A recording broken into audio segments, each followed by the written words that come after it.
It is slightly after 9:30. We will call the June meeting of the Wood County Board of Supervisors to order. I would ask that the clerk please take the roll. And I think that's been done already. At this time, I would call on Supervisor Joe Zerflu to please come forward for the invocation. I would ask the body to please rise and then remain standing for the Pledge of Allegiance.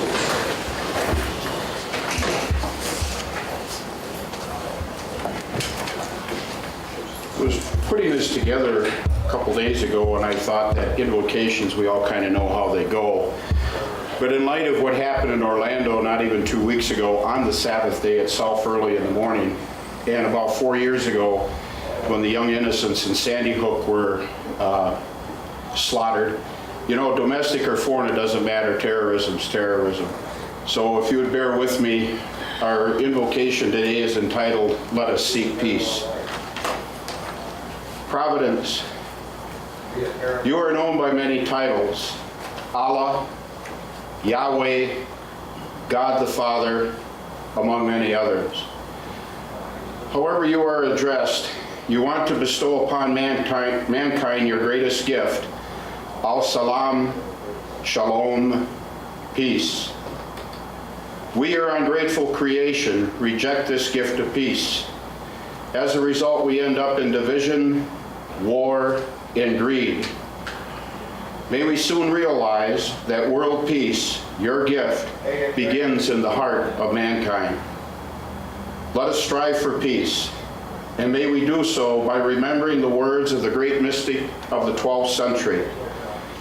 Lord, make me an instrument of your peace. Where there is hatred, let me sow love.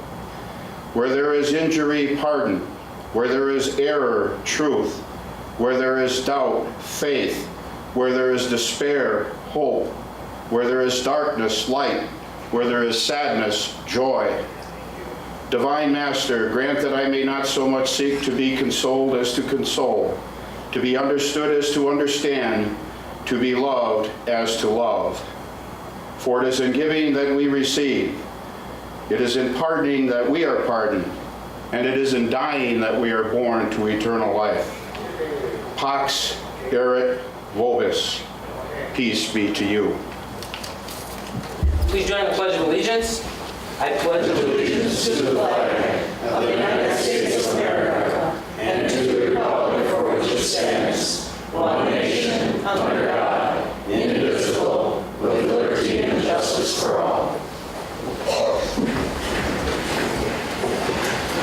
Thank you, Supervisor Zerflu.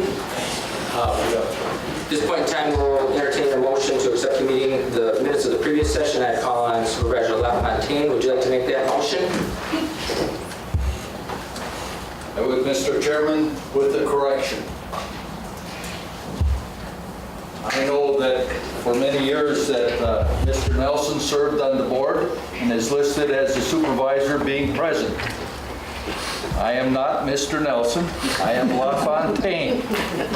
We do have some similarities. We both live in Marshfield, but we live a couple blocks apart. And I am a little bit better looking than he is. Thank you. All right, so I have a motion to approve with that correction, second by Supervisor Fire. Is there any other discussion on those minutes? Do we have any discussion on the better looking part? Or? We'll do that after the meeting. Okay. It'll be a long discussion.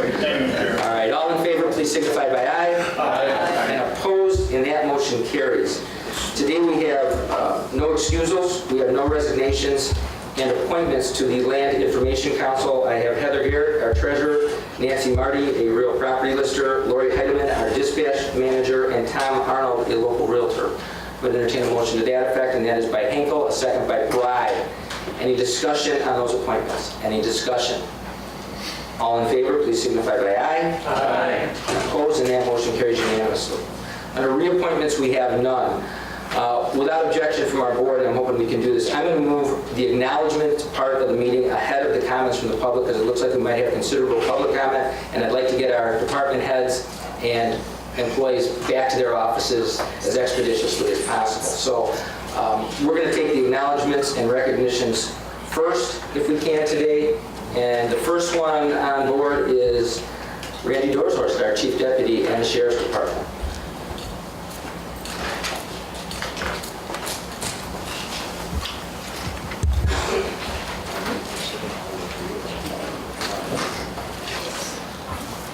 Scott, do you want to come up here? Scott's been with our department for 25 years. I could spend a half afternoon just explaining all the things he's done for our department. He started here in 1991 as a deputy in the jail, jail supervisor in the jail. From there, he went on to worked in the road and as a patrol deputy. And from there on, he worked as investigator, held that position for 12 years. He also was our training sergeant, head of our special response team. He head up our reserve deputy program. I could go on and on and on, all the attributes he's done for our department and all the things he's done to the department. It's a real asset to our department. Kind of our go-to guy. He's got knowledge of just a little bit about everything. So we rely on him for a number of things, and it's actually quite honored to be able to be up here myself, present this to him, because he's a very big asset to our department. And I want to thank you, Scott, for 25 years of dedicated service to Wood County, and especially the Wood County Sheriff's Department. We really appreciate everything. So thank you, Scott.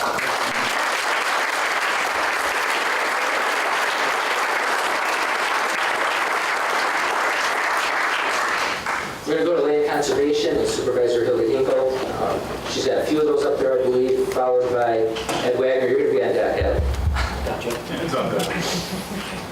Shane?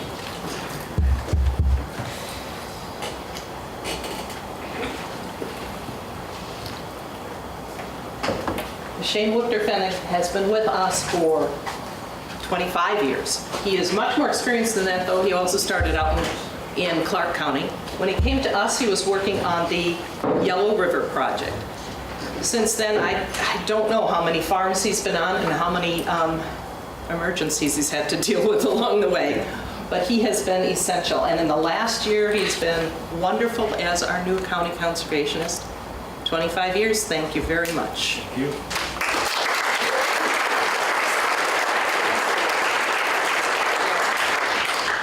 Lori, you want to come up?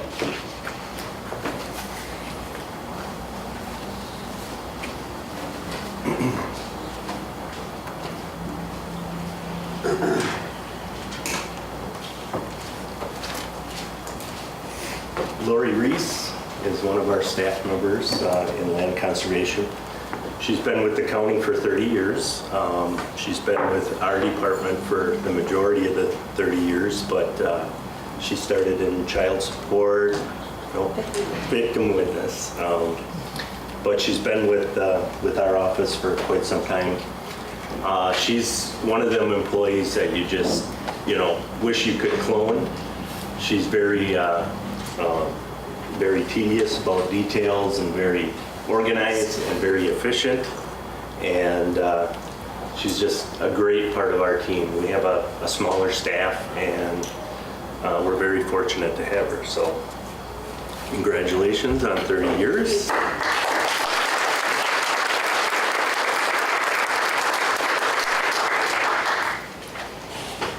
You have Supervisor Wagner coming forward. Supervisor Hinkle.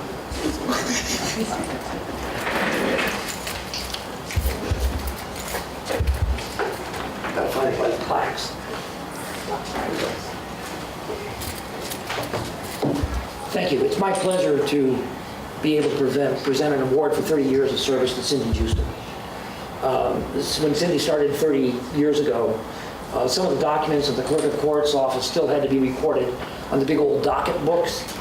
Half were being recorded on large 8x10 sheets, but the progress was being made because the other half were being recorded in the county computer system. The reports were still generated on continuous feed green and white paper. There are some of you in the audience that might remember that computers didn't have monitors. They had printers at that time. Remember that? Yeah. That's a long time ago, or it seems like a long time ago anyway. And the judges were randomly assigned to cases by tumbling styrofoam balls with 1, 2, or 3, sort of like a lottery. You can imagine the jokes that went out with that in that period of time.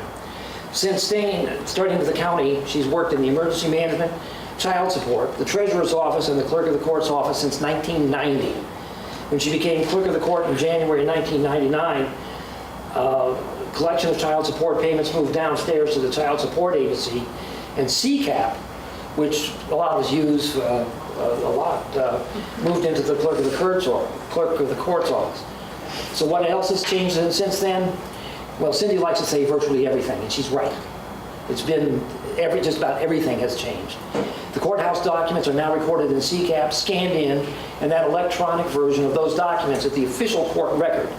2 clicks of the mouse assign a judge to the case, and the office is within a few years of having all paper files saved electronically. That's a massive undertaking for us. Cindy's leading that effort. Reports are generated and saved electronically with no paper report printed. And looking ahead, in October of this year, Wood County will be the 15th county in the state to begin mandatory e-filing for the first group of case types. And that 30 years does make a difference. And I sort of hesitated to bring up the business about the green bar paper because it makes us all feel a little older. I joked with Cindy just before the meeting started that I believe that she started the job when she was 15 years old, and now she's celebrating her 30 years here. You wouldn't know it. She's worn up well under the pressure. I've worked with Cindy for the past 8 years on the Legislative and Judiciary Committee, and I found her to be professional and forthcoming with us, and a great help in assisting the committee in understanding the functions and the duties and the difficulties of the clerk of the court's office. And with that, I'd like Cindy to come up and accept this recognition for 30 years of service. Cindy, thank you very much.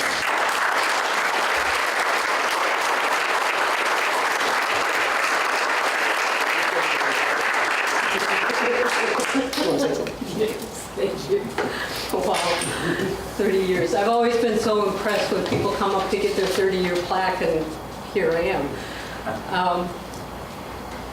There have been so many changes, and there are constant changes in our office, and the staff is so critical in taking care of those, and the group that we have in here today faces those challenges head-on and do a fantastic job with it, and I want to say thank you to them.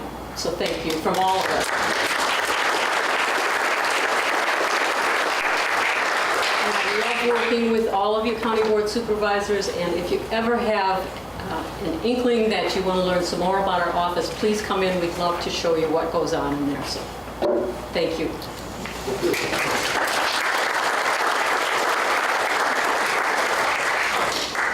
Is Mr. Caskenholz here?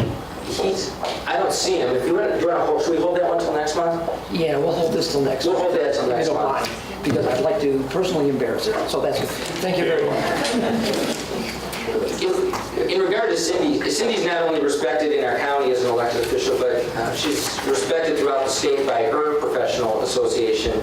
And because of that respect and her name being put forth, Cindy also serves on the Wisconsin Counties Association Board of Directors. So there are 2 of us that serve in that capacity, and Cindy is the other one. So if you have a problem, go talk to her first. I'll do it later. Doug, you're up. You got 3 of them, I believe.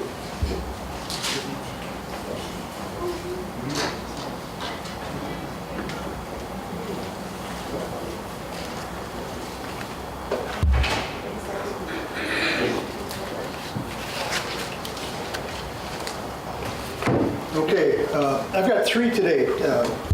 They couldn't be here, but I tell you, these are 3 valued employees. The first one up is Diane Batterman. She's been with the county 25 years, 14 of them with the highway department, and she does a great job, and she's certainly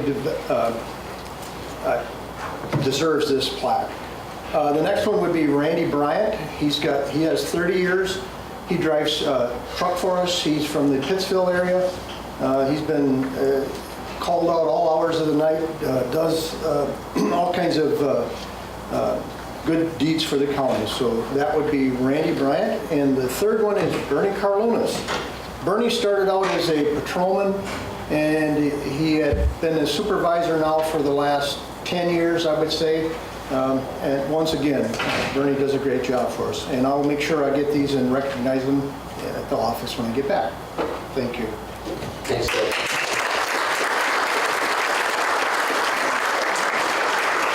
Got Brandon Bruincup next from Human Services. Brandon is our acting interim director of Human Services, so we're going to put him on the spot right away. I think you have 3 presentations, maybe? 2 for sure.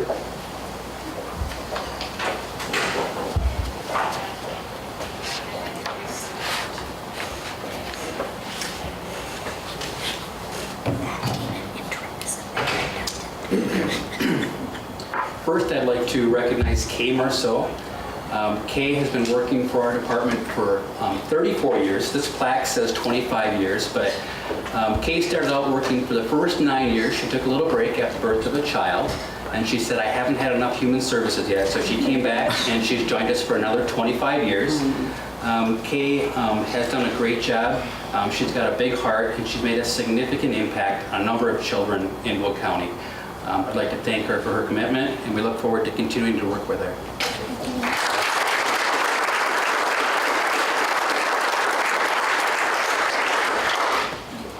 I'd also like to recognize Julie Van Dam. Julie was too shy to be here today, but I told her that she could watch our presentation on TV. So I do want to say a few words about Julie and her commitment. I've been fortunate to be able to work with Julie directly over the course of the last 11 years. And Julie works as an economic support specialist, meaning that she determines eligibility for badger care, food share, and other programs. Her primary responsibility has been working with elderly and disabled caseloads and working with those families and determining what benefit levels they're eligible for. Over the course of the last 25 years, Julie has seen significant changes. One of the biggest changes is folks used to come into our offices and meet face-to-face, and we do a lot of paperwork. We'd have case files this thick, paperwork of folks completing that. Over the course of time, the advent of computers, we started doing a lot of things over the phone and online, so that face-to-face interaction went away, which Julie certainly misses. Most recently, we've seen the change with the Affordable Care Act, which again has caused significant change and a lot of policy revisions. So Julie's been able to manage that change and continue providing great service to residents of Wood County. So I'd like to recognize Julie Van Dam for her 25 years of service as well, and I thank her.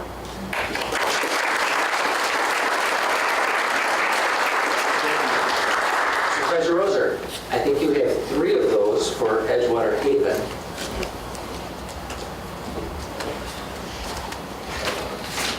Donna chairs our Health and Human Services Committee. So Amy Slattery, who is the administrator for Edgewater Haven, is not able to be here today, and she asked me if I would present these. I don't think any of these people are here today, are they? Yeah. So they're going to make sure that they're recognized at Edgewater Haven, and I'm just going to honor them today with the words that Amy wrote. So I'm just reading Amy's notes. A 30-year plaque is going to Sharon Bailey. Sharon started as a dietary aide at Edgewater Haven in the late 1980s and became the full-time cook in September of 1999, a position that she still holds. Sharon is a reliable employee and is always willing to pick up time to make sure the residents receive hot, nutritious meals. Then there are 2 25-year plaques. One is going to Connie Dean. Connie Dean started as a full-time LPN in 1991, working the PM shift, which is that 3 to 11:30 shift, and she still works in that position.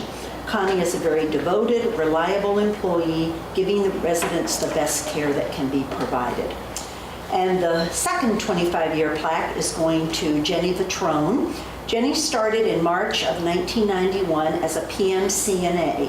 In September of 1991, she moved to the day shift as a CNA. In 1994, Jenny went into the kitchen as a dietary aide and worked as a dietary aide until June of 2004, when she went back to working as a full-time CNA. Jenny is currently one of our restorative CNAs, a position she has held for the last 10 years. Restorative nursing is very important in helping long-term care residents be as independent as possible and not lose their range of motion.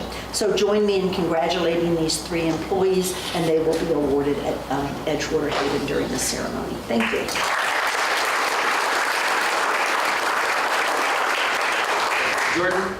Jordan Bruce, our administrator up at our Northwood County Health Annex, formerly known as Norwood, if you wonder what I'm talking about up there.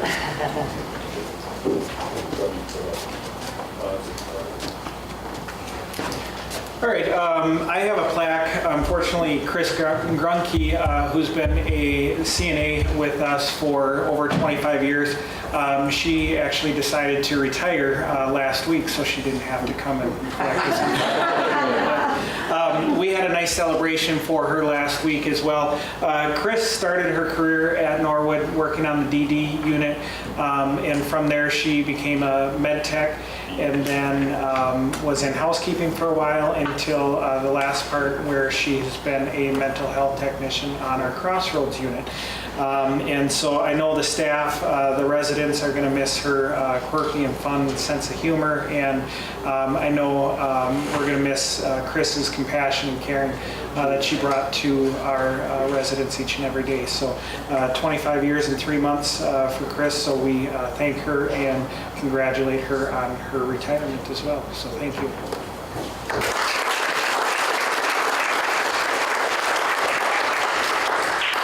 District Attorney Craig Lambert, if you'd like to come on down. I was wondering, I was reading this, I said Patricia, and I said Trish. Yeah, she's coming up. I had to read a little further.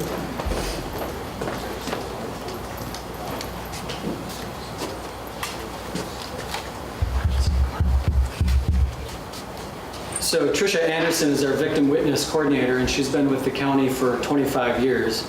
I am personally very grateful for her service. I've worked with Trish for, well, a number of years as an assistant DA, and then the last 3.5 years or so as your DA. And Trish is very much my partner in fighting crime and helping victims. She is very smart, very hardworking. She's a tireless advocate for victims of crimes, and she's a leader in her field with some statewide responsibilities as well. So, Trish, I couldn't do it without you, and I think you're the best, and thank you for your 25 years.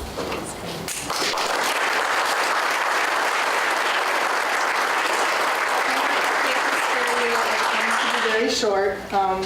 25 years have gone by really fast. I'd like to thank the board for this recognition today and for giving me the opportunity to serve the victims of Wood County with other community organizations to try to assure that they're treated with fairness, dignity, and respect. I really didn't know what I was getting into 25 years ago. It's a position that's really hard to describe. When I submit my monthly reports to the board, you just see a bunch of numbers. But those numbers represent men, women, children, business owners, someone's life who's been affected by crime and who needs our support and our help. Each file represents someone else's story, someone else's life. But I haven't been able to do it alone.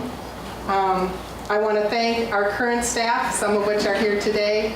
Our current ADAs, we've got a great team: Nick Grody, Danuta Kraszewski, Kim Thurber, Jacqueline Morrill.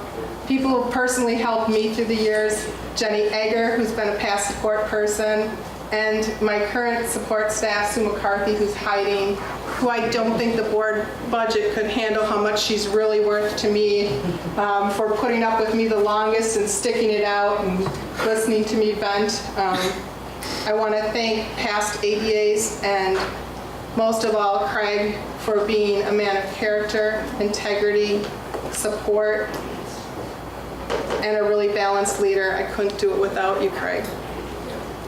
The one that also deserves an award today is my husband, John, because he has to keep me sane on some insane days when I go home.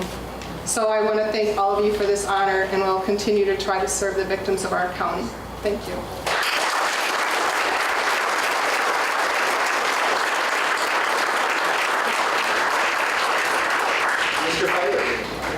We have Mike Fire, the chairman of our Public Safety Committee, and he has a presentation for Steve Cruiser.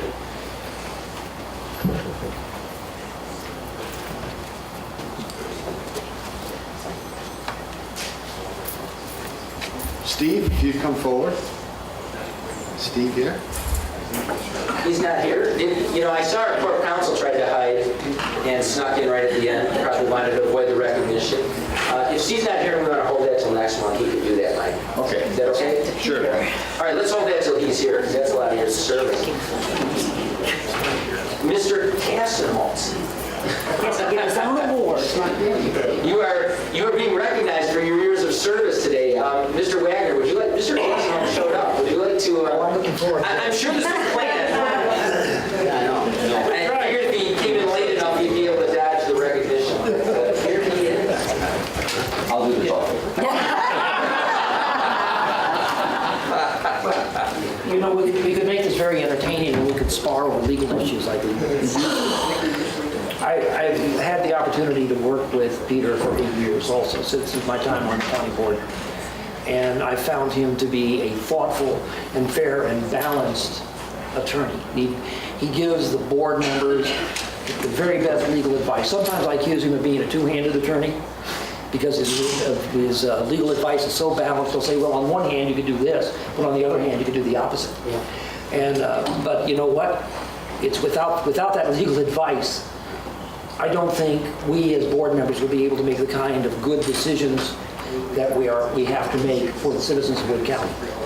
I've found Peter to be thoughtful, cooperative, and very honest, and not afraid to tell me when I'm full of it. That's what I was going to say. Yeah, just make it in crisp 20s, it'll be fine. But anyway, it's my pleasure to present Peter with this plaque for 25 years of really great service to the people of Wood County. And I look forward to another 25, Peter. So, thank you.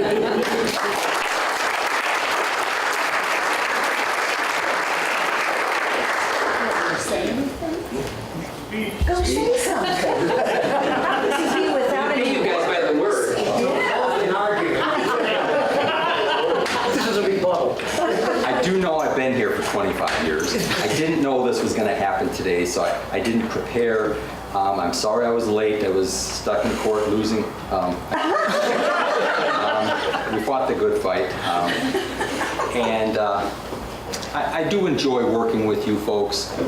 You all come forward with different personalities, different ideas. I really like to see it when you're working together effectively, and that doesn't always mean you're agreeing with each other, because often you don't.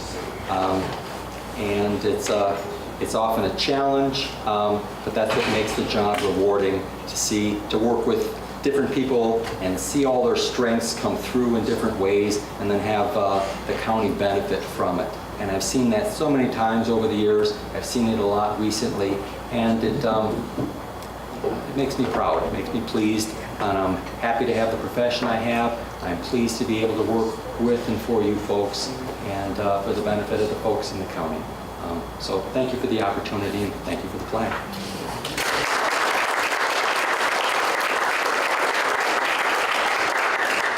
Peter pretty much said it all, but it really is a pleasure to work with all of the employees we have in the county. I know I'm speaking on behalf of the entire board, but they earn our respect, our admiration, and I think they tend to exemplify compassion, hard work, and dedication, from the ones who've been here for 2 years to those who have now served 35, and in some instances closer to 40 years. So again, I want to thank everybody for their service to the county. Thank you.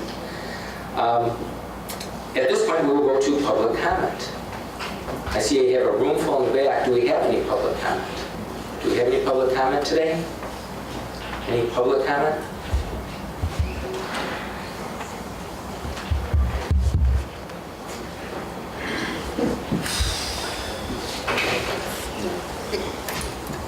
I'm Christy Greening. Let's make sure we get that on here, Chris. There you go. Christy Greening, Wisconsin Rapids Township of Saratoga. On February 20th of this year, 3 members of our community attended a meeting in Stevens Point with numerous individuals from across the state. In attendance were farmers, businessmen and women, attorneys, a county board member, not from Wood County, and numerous citizens from Wisconsin counties represented by Bayfield, Crawford, Dane, Fond du Lac, Waushara, Greene, and Wood County. In addition, individuals were also present from Missouri and Michigan. We gathered for one common goal, that being to pick the brain of Glenn Stoddard, the creator of the operating ordinance for Bayfield County, which was sent to all Wood County board members via email on June 3rd. The morning half of the meeting on February 20th was spent in face-to-face discussion with Mr. Stoddard, going over specifics of the ordinance and why it is an acceptable and legal approach for both county and local officials to implement. We discussed the document at length and in depth. My point being is that we as citizens of this county are going above and beyond to research, invest, and investigate appropriate options. And when we bring these ideas and options to the front of the board, it is only after a great deal of research and thorough investigation. So it is frustrating when we present these options to often quickly have them and almost immediately have them just dismissed by members of our executive committee. On June 3rd, a copy of the Bayfield operating ordinance was again sent to all Wood County Board Supervisors. And Chairman Plimmel, I would like to thank you for your immediate response I received on June 4th. However, in your communications, it was the same response we have heard from you numerous times.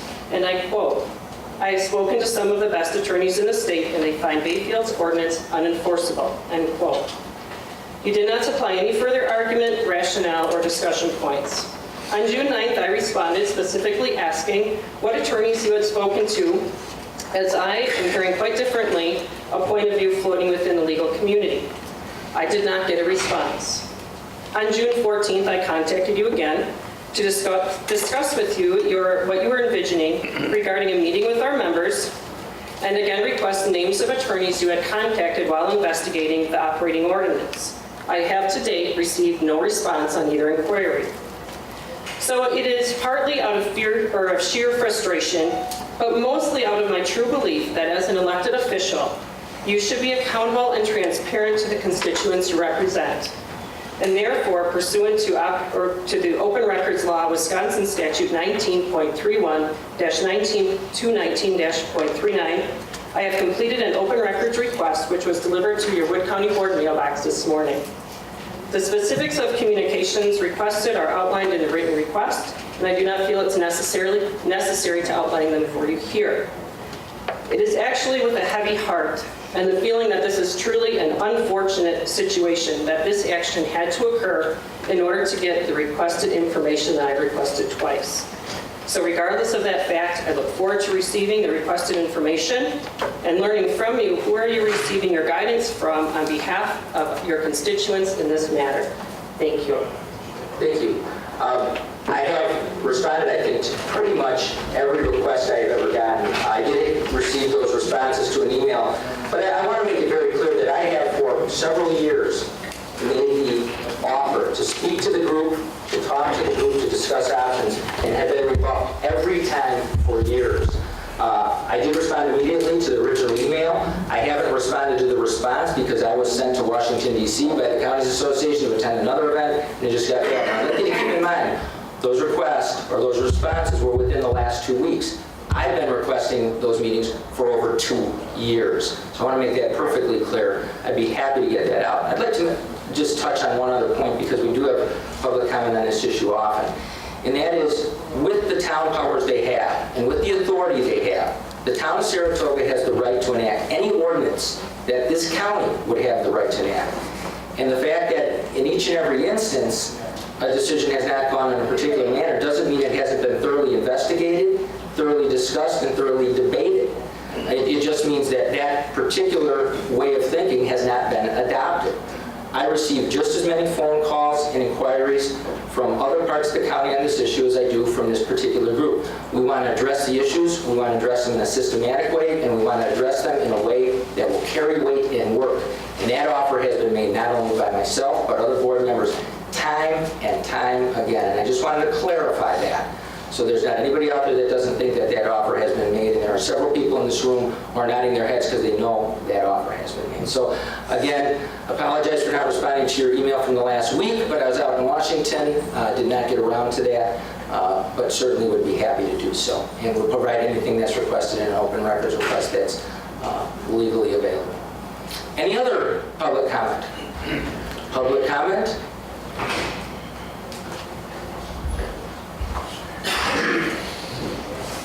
Chris. Brian, Township of Saratoga. I guess I would address Chairman Plimmel. You just said that you have offered many times to come to the group to speak.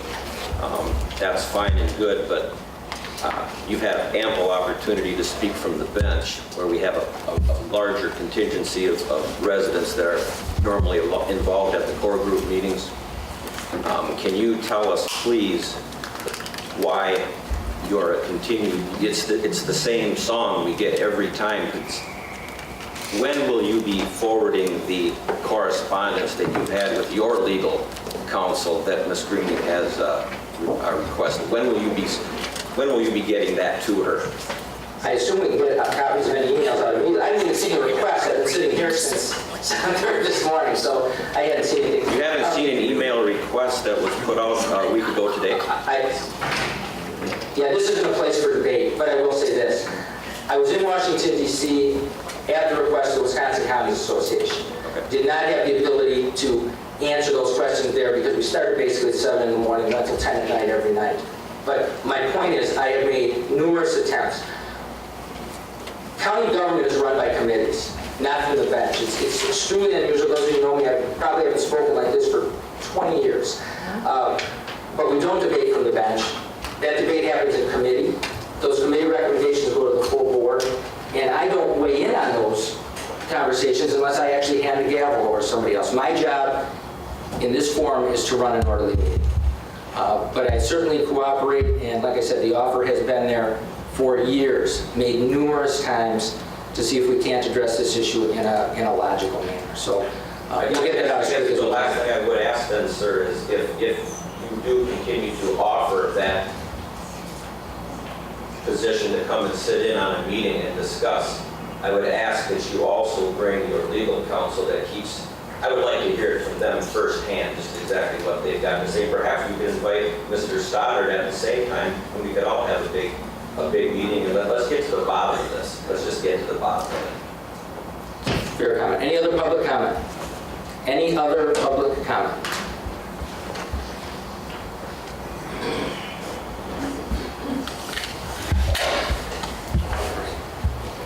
My name is Paulette Sullivan. I'm from Saratoga, and I'm here to ask the board.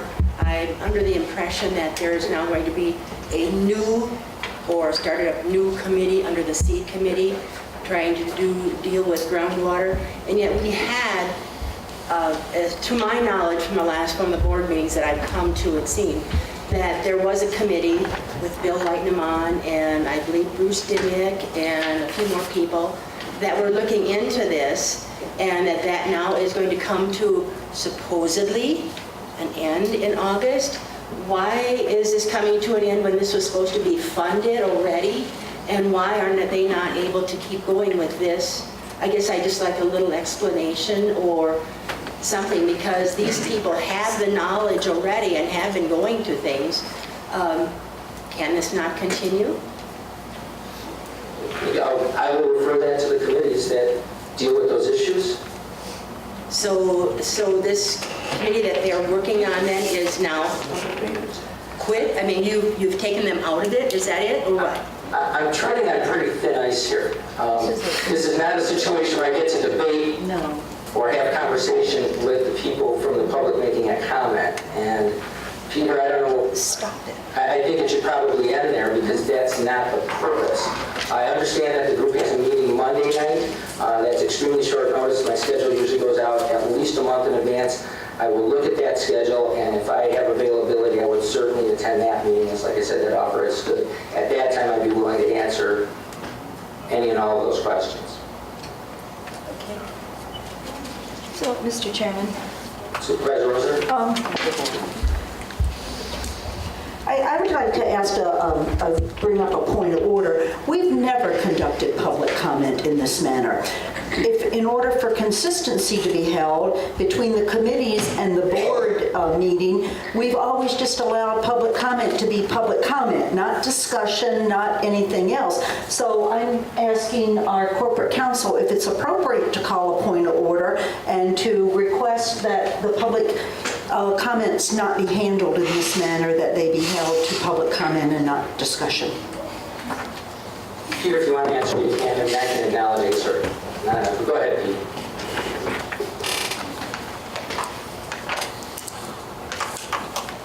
Thank you, Mr. Chairman. And so the chair, I know, understands what the rule is because we've discussed this in the past, and I also understand the position of the chair, being someone's asking a question and you feel like if there's some information, but then you can't get into a colloquy between them. And so I think it's probably useful for the members of the public, as well as a reminder for the members of the county board and their staff, to understand that pursuant to the open meetings law, a public comment session is something that it's very appropriate, but it doesn't allow for the county board chair or the supervisors to respond and answer the question. So for instance, someone could come up here like they did a month or two ago and talk about Sharia law and things of that nature. And they could ask a question. And they have their concerns, and they're legitimate concerns for them. And yet they might feel like they're getting rebuffed by not being said, no, we're not going to proceed with that, or yes, we're in favor of this, or opposed to that, which is what they want to know. And instead they get advised, thank you for your comment. Well, it's like, what about that? Well, that's the way the open meetings law works, because they can't discuss a topic that hasn't been put on the agenda, because otherwise other people who may have wanted to weigh in on the topic, just Sharia law, they may want to say, we don't like this for this reason, we like it for that reason, or something like that. They need to have notice of what's going to be discussed. So the comment session is just that, comments, and then if the matter needs to be referred to a committee, it will be referred, and the committees can then take it up. If they don't take it up and you're at the meeting or see their agenda, you can contact typically the chair of that committee or one of the members, and then they can pursue having that placed on the agenda. I hope that didn't go too far into what you were allowing me to speak on, Mr. Chairman. But No, I appreciate it. I wasn't trying to be evasive with the public. I'm trying to stay within the rules of the board, and I'm also trying to make it clear that if that dialogue wants to happen, it can happen outside of this room, and I'm more than happy to. Supervisor Clendani? Thank you, Mr. Chairman. Public comment is great, and that's exactly as Peter has discussed it. But the fact is that when us supervisors make remarks, that is inappropriate.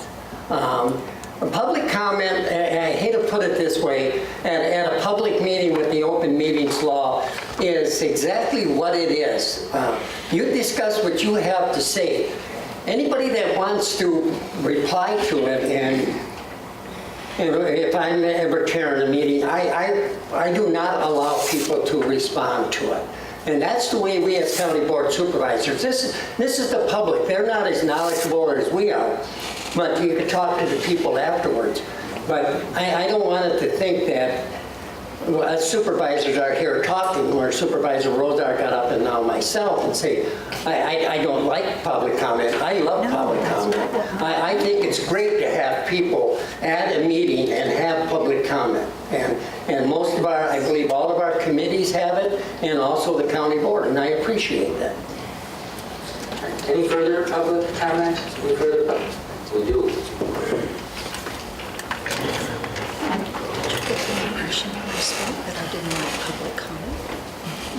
John Andreezy from the town of Rome. This is a comment. This morning we heard Mr. Kastenholz speak of our county board and what a pleasure it was for him to work with board members, especially when there was cooperation on the part of those members. I've become aware that there is a duplication of committees within our county board. That duplication may not be specifically on one major committee. These are subcommittees, both relating to groundwater protection. I've been informed that there's a possibility that a board member was disgruntled over the actions that were taking place by the original committee. And the statement was made that that person would have his or her own committee. We now have a duplication of committees. I submit that under this situation, this county board is dysfunctional.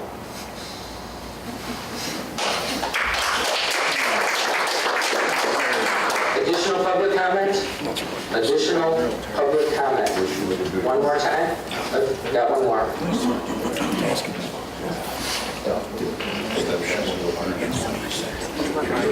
My name is Jean Bory, I'm from Wisconsin Rapids. I understand that you folks plan to do away with the water committee.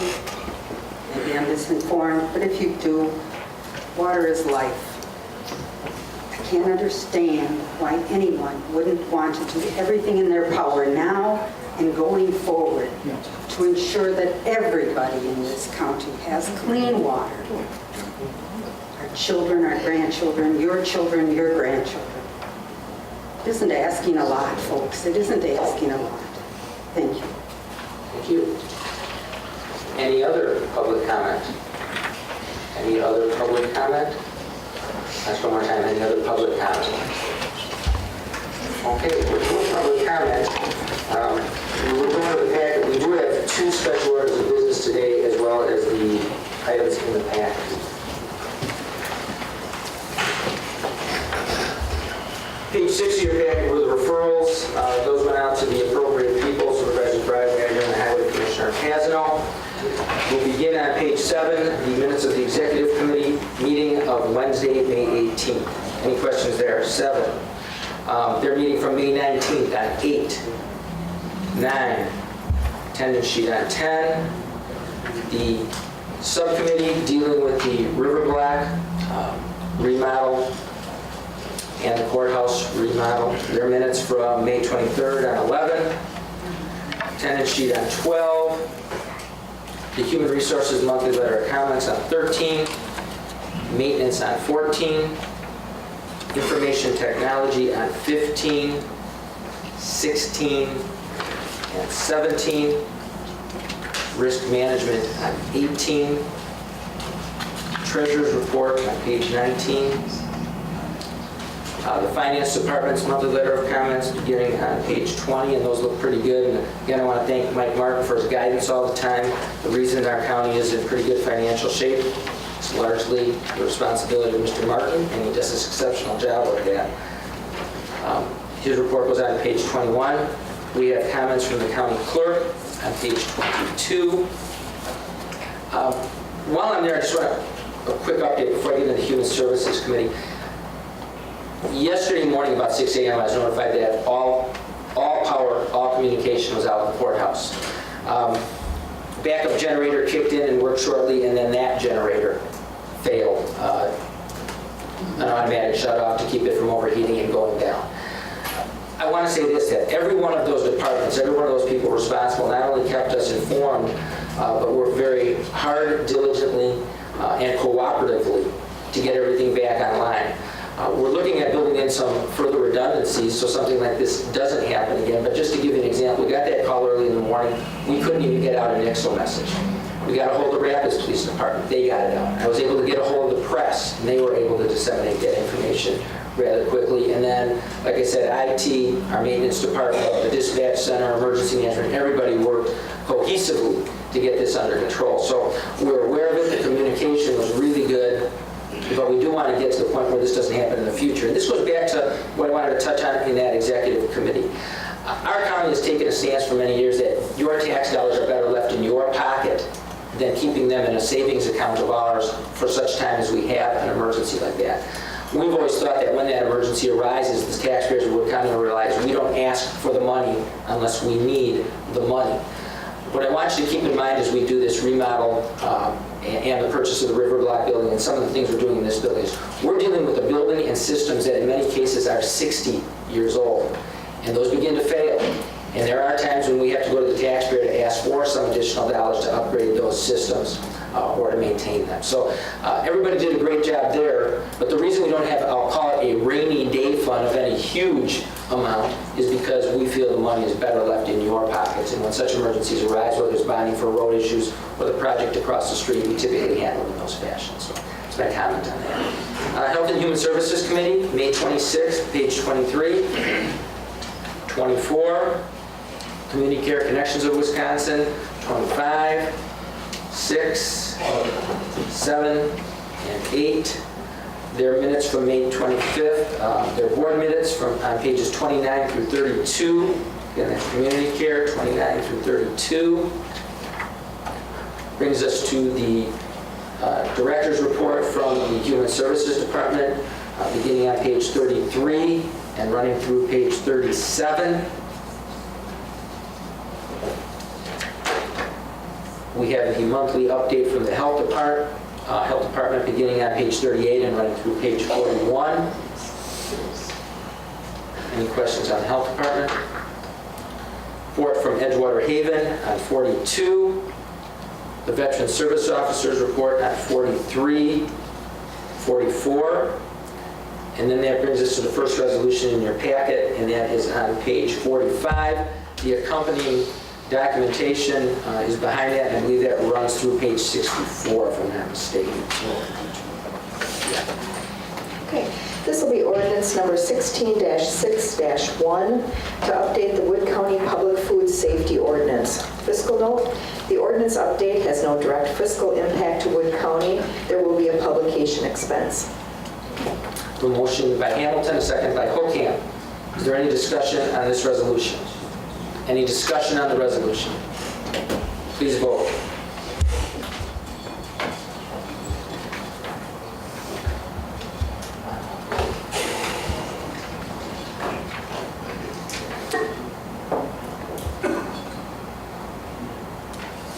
Dave, you're still isn't.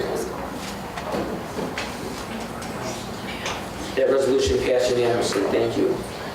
If you go to page 53 in your packet, 53, we have a second resolution from the Health and Human Services Committee, again with supporting documentation behind that. And like I said, all of those reports are on page 64. This will be ordinance number 16-6-2 to update the Wood County Public Health Ordinance. Fiscal note, the ordinance update has no direct fiscal impact to Wood County. There will be a publication expense. You've heard the reading of the resolution. I have a motion by Hamilton, again a second by Lightnum. Is there any discussion on this resolution? Any discussion? Please vote.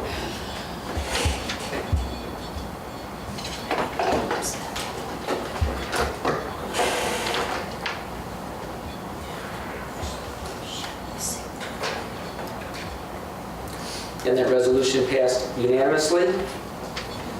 Page 65 in your packet, following the documentation from that last resolution, is a third resolution from Health and Human Services. This will be resolution 16-6-3 to authorize out-of-state travel for one Veteran Services employee to attend National Association of County Veteran Service Officers Association in Peoria, Illinois on October 23rd through the 28th. Fiscal note, the cost for registration, meals, lodging, and mileage not to exceed $1,900 of county budgeted money. Mr. Clendenning makes the motion. Mr. Hendler seconds. Any discussion on this resolution? Any discussion on the resolution? Please vote.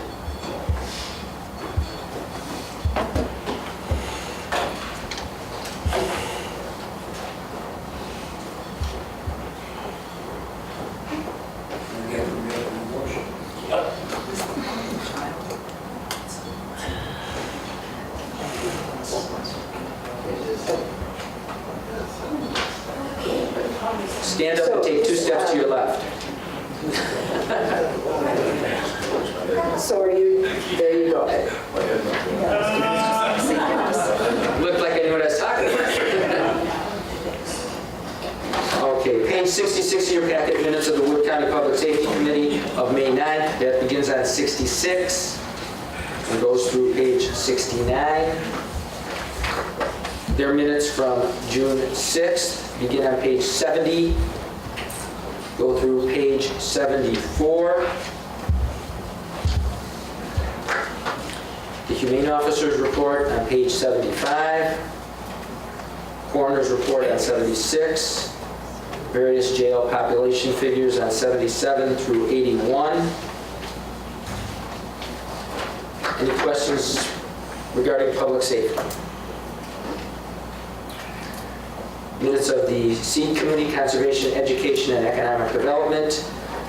Their minutes from June 1st, pages 82 through 87, beginning on 82 through 87.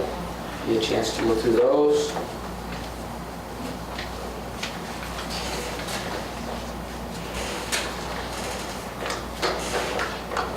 The Central Wisconsin Economic Development Fund minutes, the CWED Board, from April 20th on page 88 and 89. Report from UW Extension, beginning with Peter Manley's on page 90 and going through 94.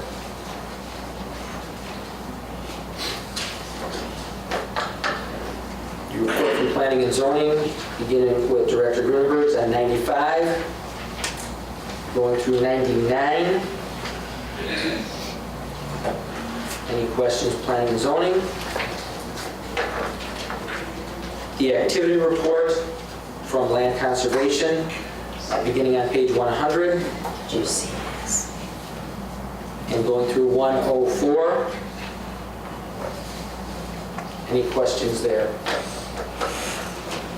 Their work plan accomplishments from land and water conservation, pages 105 through 110.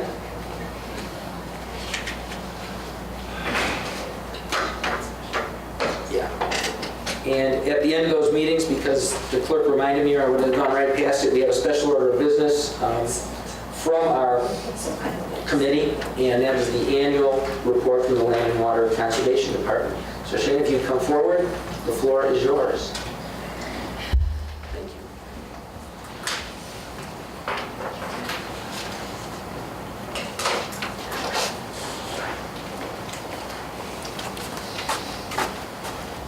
Thank you. I would like to say thanks for giving me the opportunity. Need the mic so the people here. Yeah, you can pull it out. Pull it out. Yeah, the people on TV. Thank you.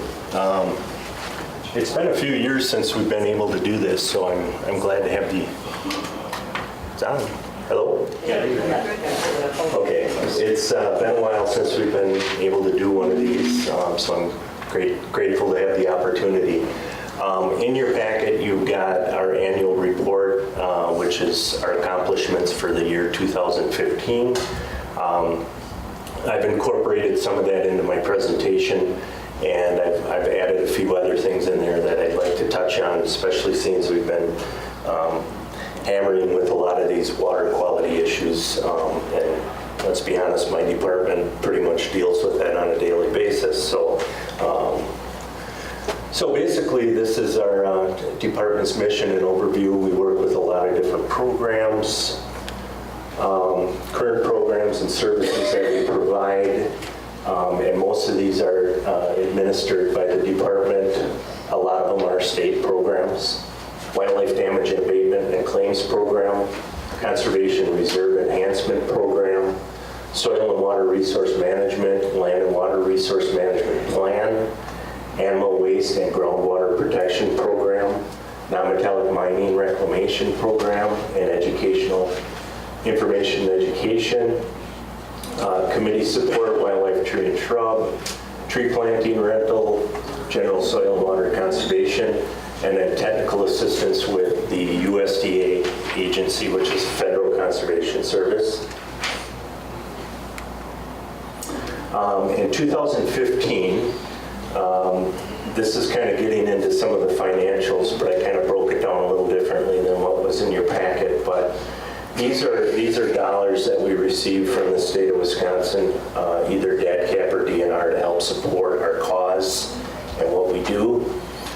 We secured $125,900 from Department of Ag and Consumer Protection that helps support our staff and training expenses and different salaries for portions of positions in our office.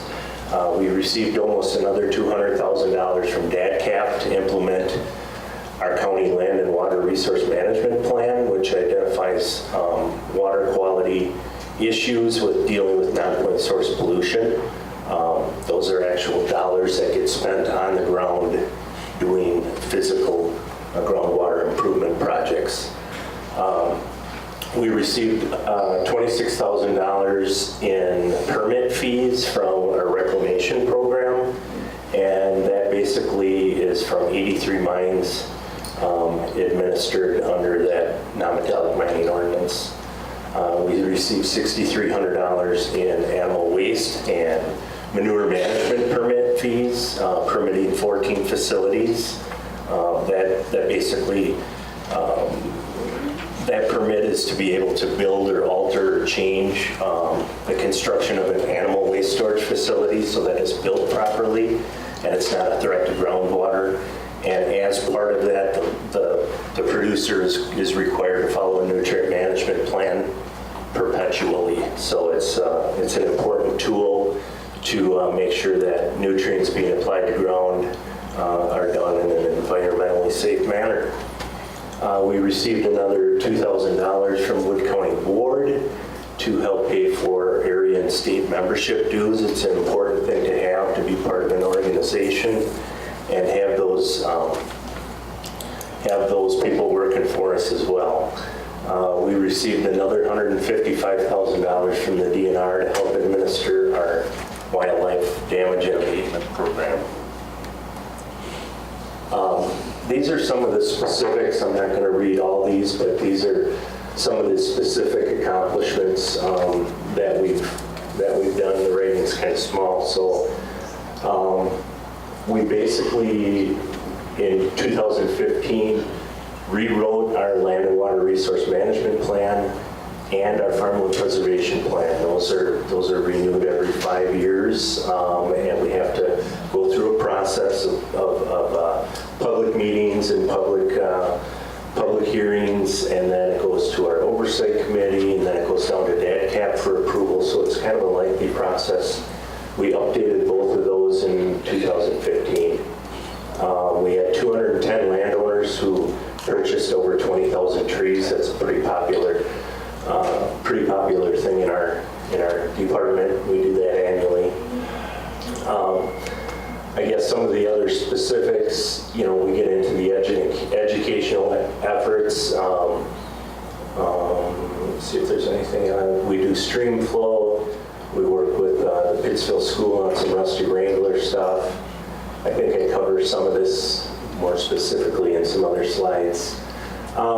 Here's just a couple examples of some of the conservation practices that we install. On the left there, you guys are looking up there, I guess. That's, I'm looking at that, you're looking at that. That's a freshly constructed manure pit, probably for about a 300 or 400 cow operation. Concrete lined with water stop, so it's designed specifically not to leak. Roof runoff, we start to get these bigger freestalls. We need to keep clean water clean, so we convey that underground through underground outlets. This is a manure transfer system that takes the manure from the barn all the way up to a facility like this. And just here's some numbers of practices that we put in over the course of 2015.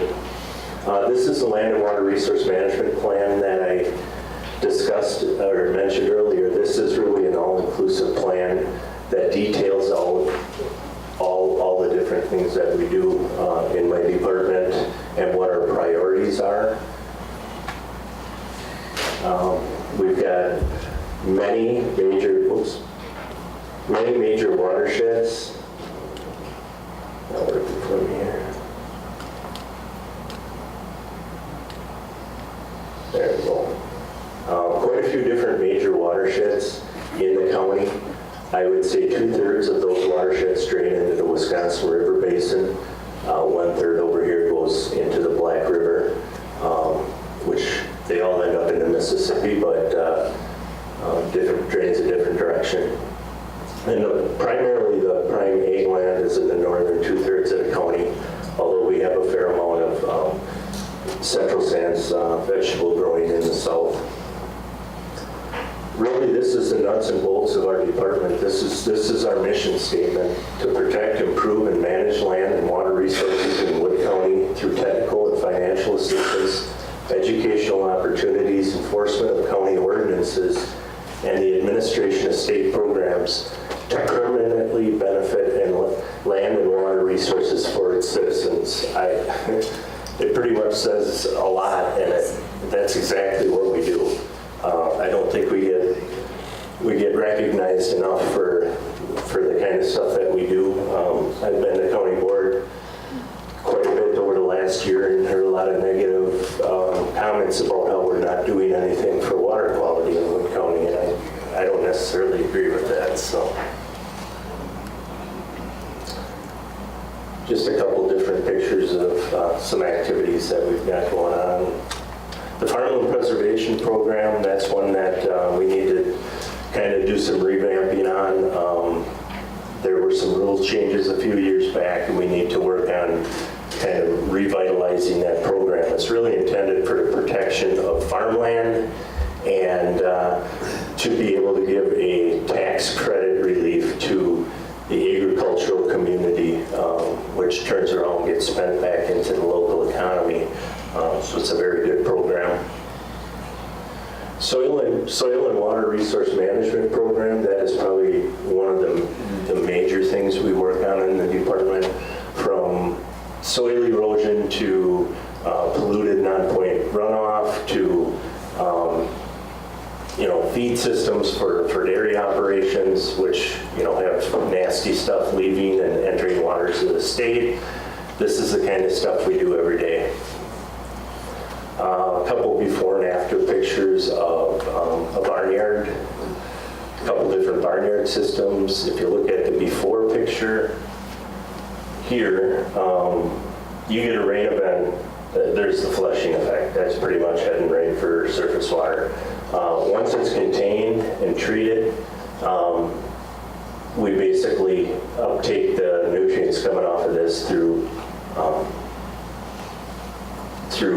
filtering vegetation. Another barnyard, an average barnyard settling basin can reduce nearly 100 pounds of phosphorus per major rain event from leaving the site. That's pretty significant. And roof runoff systems can keep the clean water clean, and that's less water that has to be treated and less water that potentially ends up in waterways. On the top here, well closures. We do anywhere from a half a dozen to a dozen of these a year. It prevents contaminated surface water from getting into our aquifers.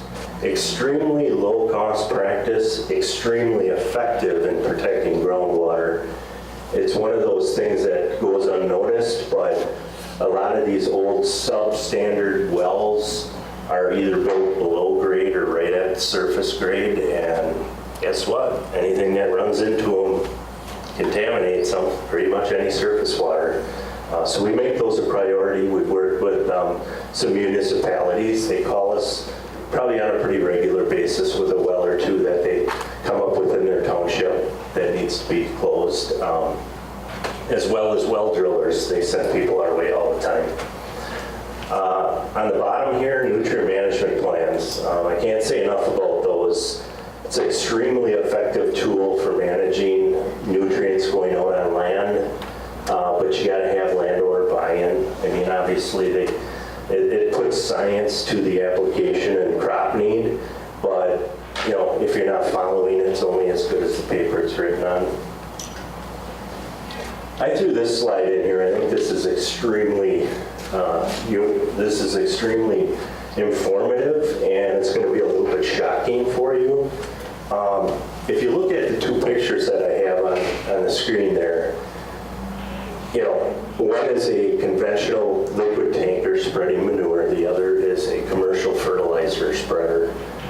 Which one would you guess is going to get the most negative comments, or which one's going to hit the press, which one's going to be the troublemaker, which one's going to be the bad guy?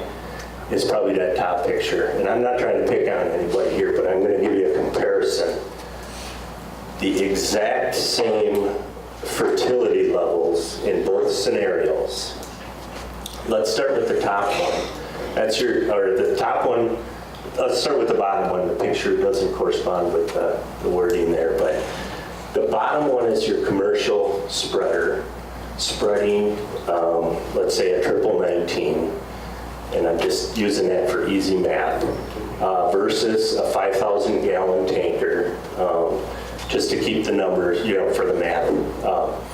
The commercial spreader, a 4-ton spreader, which is the bottom picture, spreading 19, that's 8,000 pounds divided by 100, that's 80. You take 80 times 19 pounds of fertilizer. So that spreader right there has a fertilizer value of 1,520 pounds of nitrogen, phosphorus, and potash. Okay, one spreader. one spreader. You look at the one on top, a 5,000 gallon manure spreader, to apply the same nutrient value, 1,520 pounds of NP and K per acre. So we're trying to accomplish the same application rate. If you take the book value of what fertility level is in manure, there's 10 pounds of nitrogen, 6 pounds of phosphorus, and 17 pounds of potash per 1,000 gallons. That's what's available in manure. So you do the math, you take the 1520 divided by 6 pounds of phosphorus, because that's what we're trying to come up with a per 1,000 gallon rate. That's 25.3. Take that times 1,000 gallons. That's 253,333 gallons. That's 250,000 gallons of manure to be spread equals the exact same amount as that commercial spreader. Okay? So, how many tanker loads is that? At a 5,000 gallon tanker, it would take 506 tankers to get that same fertility level. Pretty shocking, isn't it? But there's a huge misconception that, manure is just the worst thing in the world, when in reality they're trying to get the same kind of fertility levels as they would if they bought it commercially. The difference is they're not buying the top picture. It's getting hauled from a manure pit, scrapings from a barnyard, scrapings from a building, whatever. It's free fertilizer for them other than the cost of hauling it. The stuff on the bottom, they're paying hundreds of dollars per pound for that stuff. I got a question. In the beginning you asked, what would I want? If I built a $200,000 home and I was there for 10 years and somebody cut down 40 acres of woods, to do that, I wouldn't want either one of them. I get your point, because we have manure people here that are anti-manure, but I think it's ridiculous, your point. I'm just trying to point out that... I know what you're trying to point. Thank you, Mr. Clinton. I'll move on. So, the Animal Waste Storage and Groundwater Protection Ordinance is a big part of what we do in our department, and it's really, this is kind of the nuts and bolts of handling manure in a safe and effective manner, storing it in a safe and effective manner, and basing the application rates on what the plant is going to use. There's various different types, concrete line, clay line, depending on what soils you're working in, whether you're using for sand bedding or not using sand bedding. Some of it's pretty liquidy because they got parlor water going in there. We have 238 manure storage facilities in the county. 14 of them we've gone in and closed, and there's about 3 of them that are sitting idle where farms just kind of quit farming and they're not in use right now. Of course, we have violations we have to deal with, and this is just an example of one where they kind of used it as a landfill, even though it had manure in it yet, and they thought they'd just, fill it in and cover it up, and so we had to step in on that one.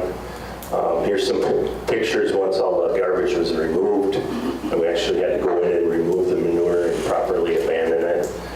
So really, that project was paid for twice by the landowner, once to haul that stuff in and once to haul it out.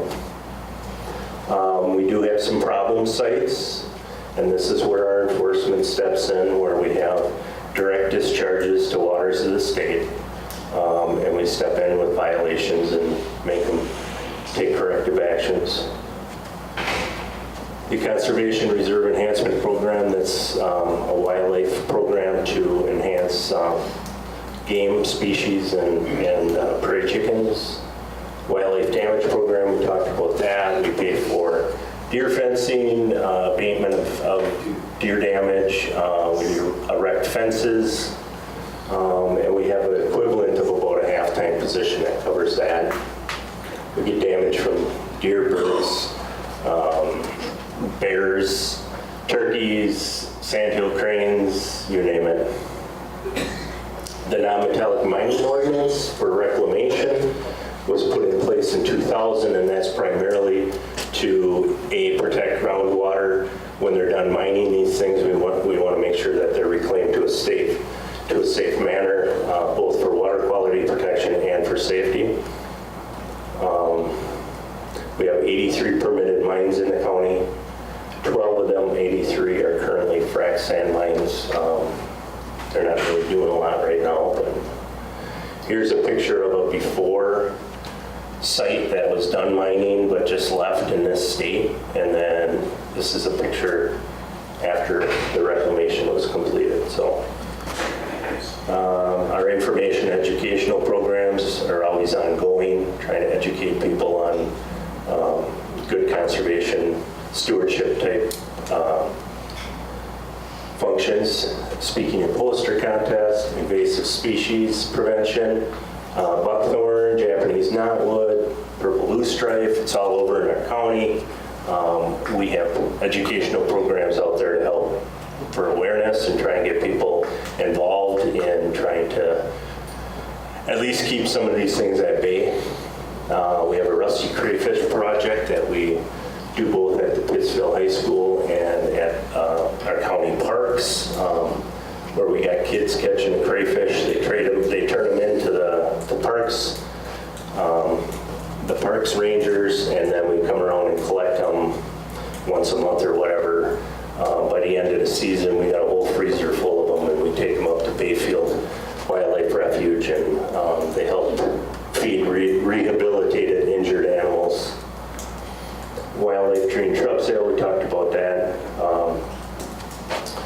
And really, I mean, again, the goal of our department is the implementation of the Land and Water Resource Management Plan, which deals with reducing pollutants from urban and rural non-point sources that affect our daily lives, including roof runoff from fertilized lawns, crop fields, constructing of buildings and roads, plowing, and our farm fields. Non-point source pollution is probably the leading cause of water quality problems in Wisconsin.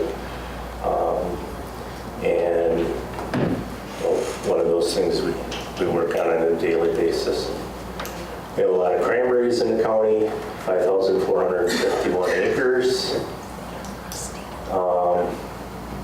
Our numbers are dwindling. These are from 2012 statistics, the census, but 1,067 farms left in the county. I think that it might be under 1,000 now. I know we've lost quite a few in the last couple of years. Average farm size about 209 acres. From a farm size standpoint, we got about 209 farms in that 0 to 99 cows, 27% in that 100 to 250, 250 to 410, 500 to 999, 2, and currently we only have 2 CAFO size farms in the county, over 1,000 animal units that are actually permitted by the DNR. Kind of going to end on a different note here. This is some of the new initiatives that we're starting to really focus in on and work with local landowners. Cover crops, introducing cover crops into standing fields through aerial application, through interseeding with equipment, no-till drills, directly no-tilling a crop into a standing cover crop. These new initiatives are happening all over the state of Wisconsin. We've got some farmers that are stepping up to the plate and using some of these as a tool to reduce erosion and phosphorus movement, but also improve yield, improve moisture, retaining higher moisture levels in their fields, and retaining the nutrients and keeping them on their farm fields instead of losing them. If you look at the statistics here, By increasing your organic matter in your soil by 1%, it has the ability to capture 25,000 gallons of water per acre additional for each 1% increase. With this little picture here, 2 tons of organic matter can be eaten and processed per acre by earthworms, and that's critical in building soil health. You don't think about those little critters doing much, but they're the ones that break this stuff down and make it available for the plant to use. And then just a couple pictures on the bottom there of some no-till equipment. Here's a picture without worm power, and here's a picture with worm power. You can see how effective they are in utilizing those nutrients and making them available to the plants. And I just threw this slide in here. This is a farmer's favorite cocktail.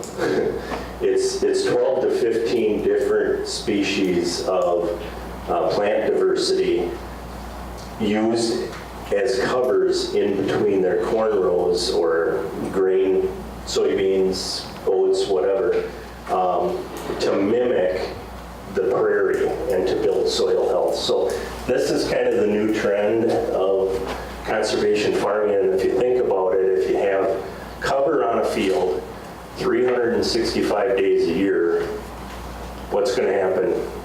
You're not going to have major runoff issues. You're going to have better infiltration.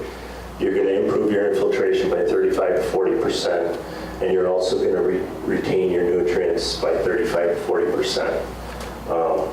That's critical in the movement of phosphorus and water quality, and that's kind of where we're headed with it. So with that, I'd like to thank you for the opportunity and entertain if there's any questions I can answer any. Otherwise, thank you. Thanks, Shane. Any questions? Any questions? Okay.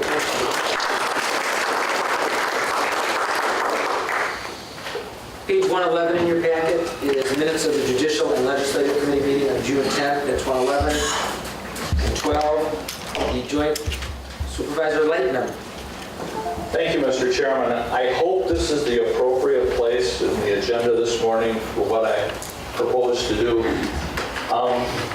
First of all, about a week and a half ago, maybe 2 weeks ago, I went to the mailbox, pulled out the Wisconsin Counties Monthly magazine, looked at the heading, groundwater, at the top, and this 66-year-old supervisor thought about doing cartwheels all the way up to the house, which I estimated about 150 yards.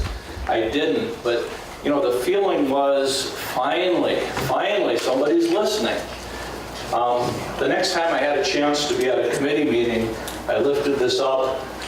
I pointed it toward Lance, Chairman Plemmel, and said, "You had something to do with this, didn't you?" And he just kind of dropped his head a little bit, nodded, and said, "Yeah, I knew it was coming." Thank you, sir, for that. I'm going to propose a motion this morning from the floor. I simply have to do that because of the time element involved. But before I do that, I need to bring my fellow supervisors up to speed just a little bit. A lot has been happening over the last week and a half, 2 weeks.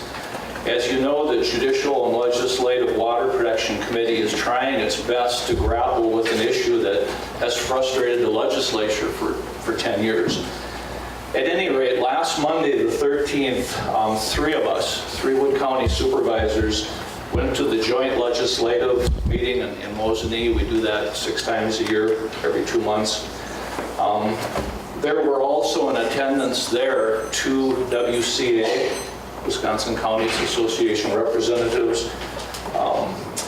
Early on in the meeting, I jumped up, something I don't always do, but grabbed the microphone, or I guess it's a small enough room, I didn't need the microphone, and I proposed to the people in attendance a central Wisconsin or a central Sands clean water, if you prefer, groundwater protection, if you prefer that, task force.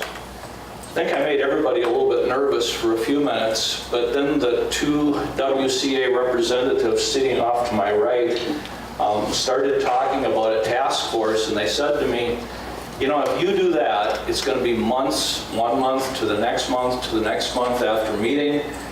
You're going to spend some time organizing. You may have nothing come from the task force for a year. And so I, you know, being new at this, I thought, well, that makes sense.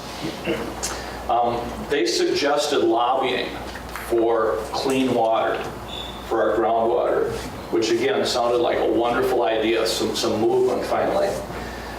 Then Thursday of last week, we met as a water protection committee, had Dan Barr and Keith Leinenham from WCA. They came up from Madison, they drove up to talk to us, and they proposed the same thing again.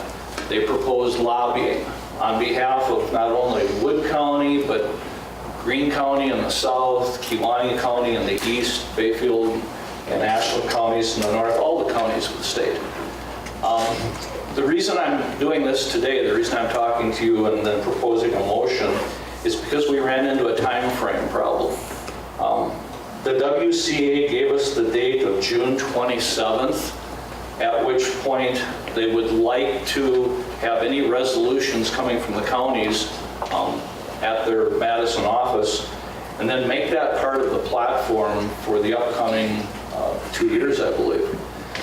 So on a Thursday, your packet was already prepared, and the way we have to go on this, I think Chairman Wagner suggested this, was a motion from the floor. So I'd like to do that right now. I think you're going to like what you see. The people at the front of the room have this already. I'm just going to pass it out to my fellow supervisors and then make that motion and hope for a second. I think I can, being a teacher, I can do this, Bill. Being a teacher, I'm just going to put this down and just raise my voice a little bit. You can't do that because then the public can't hear you.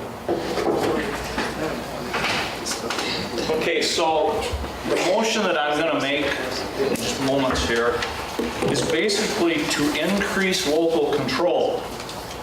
Who can be against that? And that local control would be over our groundwater. So as soon as you have this in hand,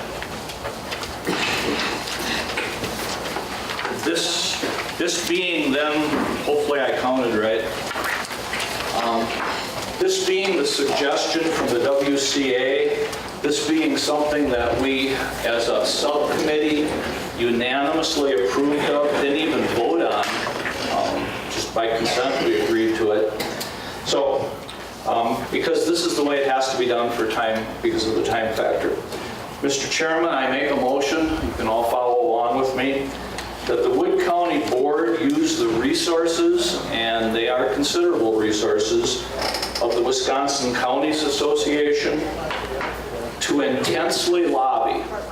So, you know, who is it that we have to lobby? Well, the state legislature, obviously, the governor, who I'd love to get aboard on this, and then the heads of his executive agencies, to increase county control over issues related to groundwater quality and quantity and clean surface waters. And I would like to encourage them to do this ongoing for as long as it takes for people to realize that our groundwater is the most precious resource we have. So, Mr. Chairman, motion. Second. I have a motion by Supervisor Lanham. I have a second by Supervisor Zurfluh. I understand the need for expediency here and the way you're doing this, and I did appoint Mr. Clendenning to the Resolution and Laws Committee, so he's obviously aware of those dates and when that will occur. Discussion on the resolution. Supervisor Minor. And I'm looking to you, Mr. Chairman, as the former president of the WCA.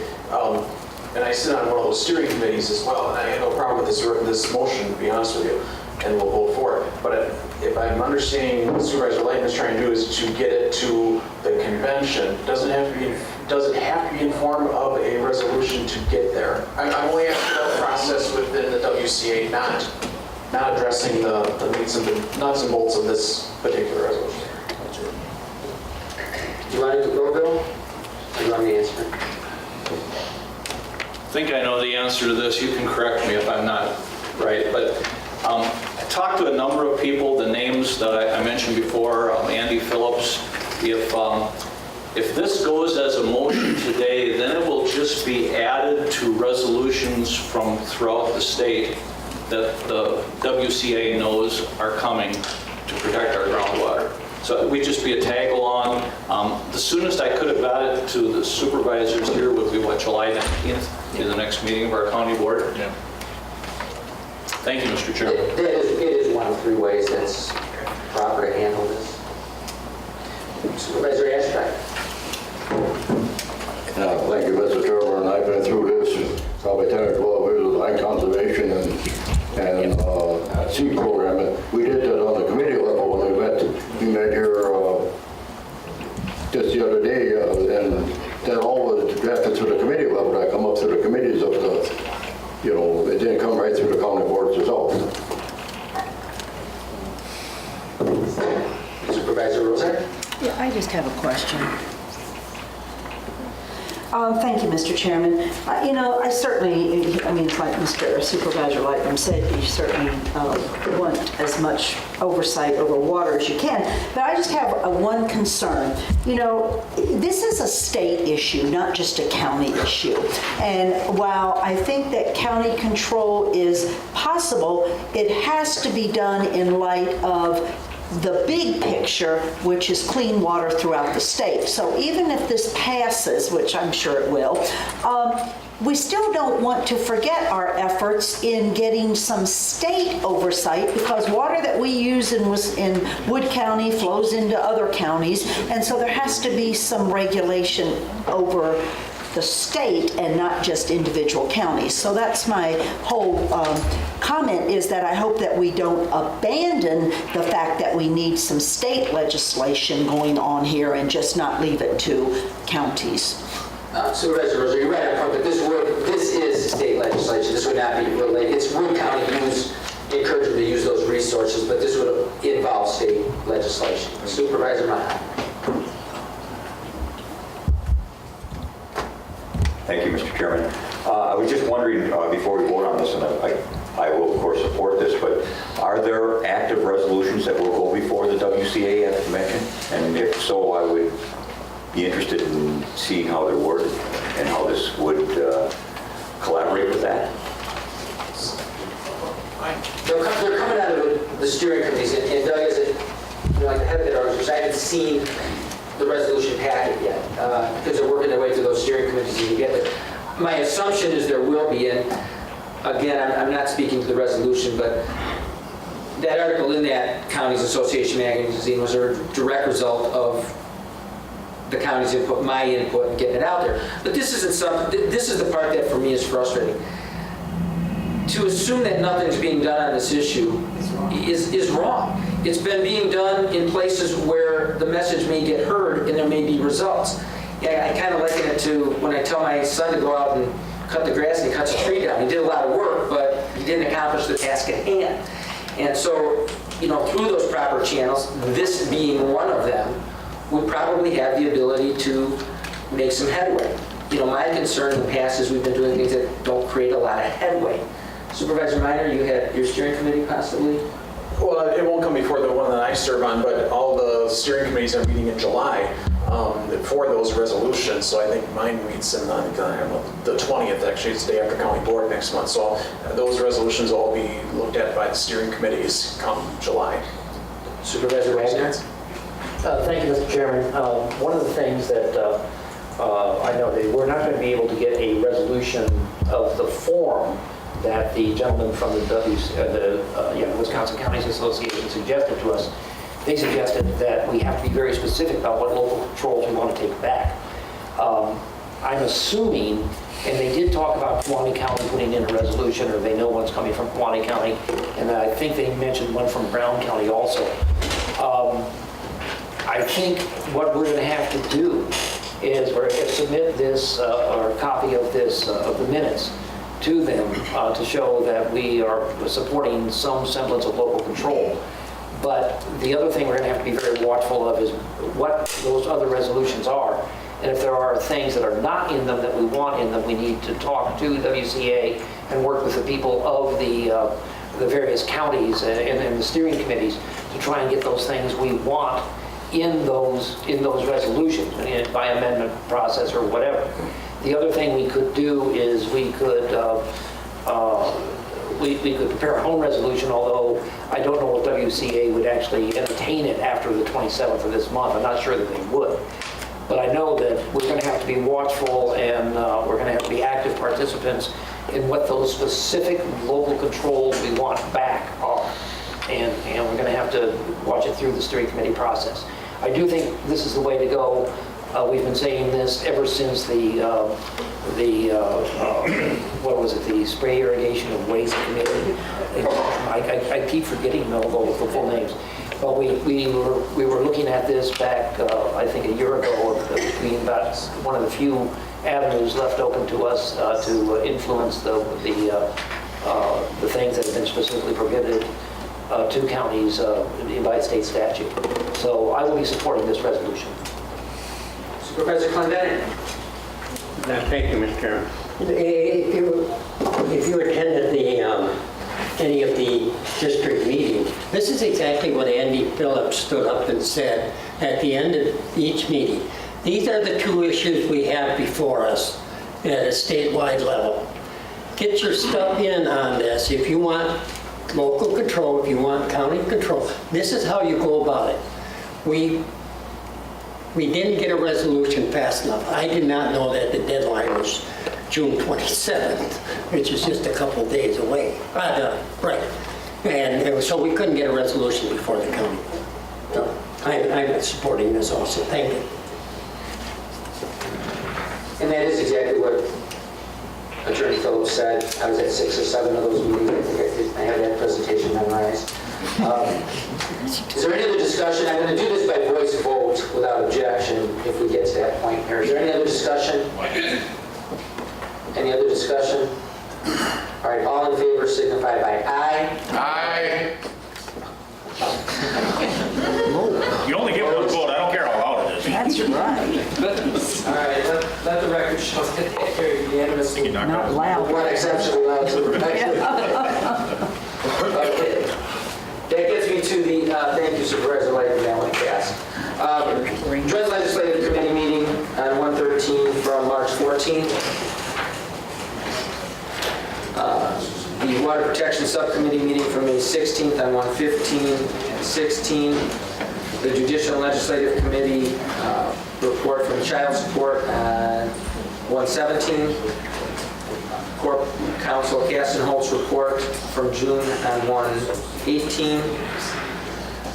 119 begins a notice of injury and claim, and then pages 120 through 135. 120 through 135. A memorandum and an update on what's going on, particular issue within the county. So I'm sure you've had all opportunity to read that. If you have any questions, contact either the committee chair or Corp Counsel Kastenholz. Page 136 of your packet, a resolution from the Judicial and Legislative Committee. This will be Resolution 16-6-4 to establish a county board rule governing the contents of committee agendas such that it is left to a majority of the committee members to determine what will and won't be on an agenda. No fiscal note. Okay, you have the resolution before you. You've heard it read. I have a motion by Wagner, a second by Clendenin. Discussion on the resolution. Discussion on the resolution. Any discussion? Going once, twice, and 3 times. Please vote.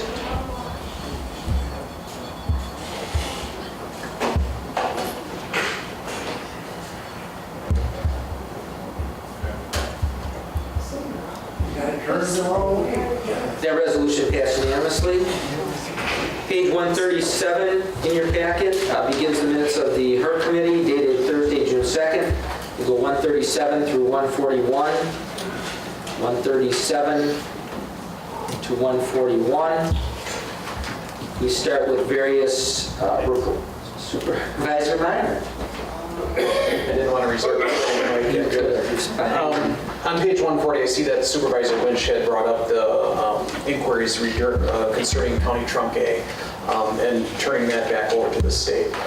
This has been an ongoing and very frustrating process. We go way back on this, probably 10 years ago or better. Supervisor Holcamp and I sat on the highway committee together along with Supervisor Dove and Nash and Kupfer probably was there. When they first promoted the design of the Veterans Parkway and how their future plan for Highway 10 was going to empty off into Marshfield at that point, at the end of County Trunk A, Supervisor Holcamp and I were jumping up and down saying Highway A is going to turn into the main artery between the south end of the county and the north end of the county, because nobody's going to go past Pittsville, go up Highway 80, go through 3 roundabouts to get back to Highway 13 so they can go through Marshfield. Nobody's going to go 2 miles this way to go up and 2 miles back that way. The state says, no, it's a wonderful road, and they will happily go through those roundabouts and come back through. And Marion and I sat there and said, you are so full of it, you have no clue. So now here we are. We see Highway A, and we have seen fatalities. It's not the road's fault. The road was not designed to be a state county trunk highway. So when Supervisor Lynch mentions that he put something together or that we should be moving forward, my frustration level with the DOT right now is just about at the breaking point. I've always been a proponent of throwing 4-way stops on that road at N, at C, and at EE. If any of you have traveled that road, which most of you probably have, going home, you notice those are the big 4 intersections. We've had fatalities on the road. We had another accident as I was contemplating getting mad about this, and this goes through my district. One of the farmers in the district had an accident this weekend, or was a part of an accident, where he was chopping hay, and he had a chopper box, and he turned wide. He had turn signals and everything on this chopper box. I mean, it's all legit. He was going wide and going into a field. As he turned, a car passed on the right. It's totally illegal, but passed on the right, ended up having to take the ditch.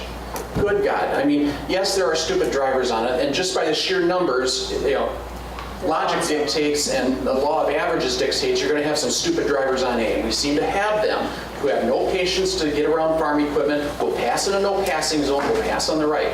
So I would really encourage the HERC committee to stay on top of this and see this through to the end. And if the state doesn't want to play ball, then we start throwing 4-way stops. We got to get some of that traffic off of A, or more people will end up getting killed. Thank you, Mr. Chairman.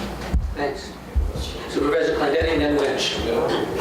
Thank you, Mr. Chairman. Well, I think that the Towns Association and maybe Doug would want to say something. Nancy Vandermeer, she already addressed that. And, well, if you would say something to it, I think it would be better.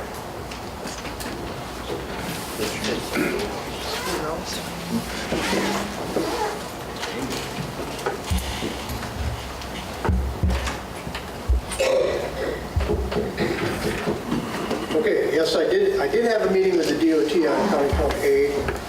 It was last week, as a matter of fact. Because of their new financial issues they have, they are cutting a lot of funding, meaning what I've heard from them, they're not going to have any new projects until 2045, which is a long way away. Meaning they cut some of these projects. They were in a phase of the project to do a jurisdictional transfer, looking at a feasibility part of it, and they have canceled that. So I did have a meeting with them last week. We talked about it. We're looking at a different funding mechanisms to do there. They're going to take that back and look at it. It's the federal transit funding mechanism that we're going to try to do. So to say that the project's been canceled by them folks, yeah, somewhat, but we're looking at different avenues. So that's where we're at as we speak. Working on it just about daily. I know there needs to be issues addressed there. Let's see how it goes. Supervisor Lynch. Thank you. Working off. Anyway, the reason I brought this up, I had several constituents contact me as to things that they were told that were going to happen with County Trunk A. My thought process was to get out the facts so that people know what's going on versus all these rumors that are floating. just a matter of covering the subject correctly. Thank you. Thanks, Paul. Supervisor Meyer? And until the state figures out what those facts are, that would be very difficult to do. It appears the state is not so much willing to even make plans, whether they be grandiose or just basic plans for that road, if they have no money. But that doesn't eliminate our responsibility. If the state doesn't react, then the county will have to react. And again, just either slow down that traffic or get it off. And yes, this is somewhat personal. I'll say that up front because my son farms along that road with his father-in-law. Last year, he was pulling a chopper box and a motorcycle who had no patience decided to go around on a yellow line, but there was a car coming. So Cody got over as far as he could, but it ended up, he hit the end of the chopper box and the motorcycle sliced his arm open. And needed stitches. Very close to a fatality, but was not. One of these days, it's going to happen. I know my son or my daughter-in-law is going to get involved in an accident up there, just by the nature of the business they're in. So it is somewhat personal, but there is some logic behind my personal, besides my personal beliefs on that. There is some logic behind it. Either the state moves or the county will have to. Supervisor Hamilton? Just a quick, why can't we put four-way stops up and get it over with? I think that's... That's the next step. Supervisor Meyer? I think that's coming. That'll eventually come through whether or not the state... I think that would be a next logical step. So do we have to put I'm sorry, Mr. Chairman, do we have to put a referral to the committee to do that? I think they already have a good handle on it myself. Sounds like a plan to me, let's do it. If that's what we had to do it in Akusa to slow people down, there's nothing else we can do. Doug, did you have a comment? Yeah, you could put a class B on there too. But what that does to local folks kind of messes them up. So I am working with the state on it. They promised they'd get back to me in another week or so here. So just be patient. We're working on it. I know sometimes it seems you have to be patient on this, but it's not going to happen overnight, whether that gets approved or not. Some of these projects will go on 5 years, 7 years before they get built. So I'm totally aware of what's going on there. I'm just as concerned as anybody in the community that it's not handling what we're doing. They have designed a road from the Veterans Expressway, then they put a major interchange on 10, which they should put one on 186. Yep. They put it on 10, and then they expected that traffic to go down the ramp and through the roundabouts and back around. Not going to happen. They're all going across on County Trunk 80. You look at the intersection of 8 and 80, you can see ruts going right over County Trunk, or State Trunk Highway 80, where the semis aren't taking a left or going to the west and then around. So yeah, I'm aware of what's going on there. Okay, thank you. In your packet, pages 142 to 154 are various reports, starting with the construction supervisor report, the director's report. There's a couple other pieces of information in there that don't seem off the top real relevant, but they're in there. And those go through page 154, which takes us to a resolution at page 155. This will be Resolution 16-6-5 to authorize the Highway Commissioner to conduct negotiations, subject to final approval of the County Board, for the purchase of real property next to the existing Highway Department property in Wisconsin Rapids. Fiscal note, none. Any proposed agreement would need to come back to the County Board for approval, and that resolution would address the fiscal impact of the proposed agreement. Motion by Hamilton, a second by Bry. Any discussion on this resolution? Any discussion? Please vote.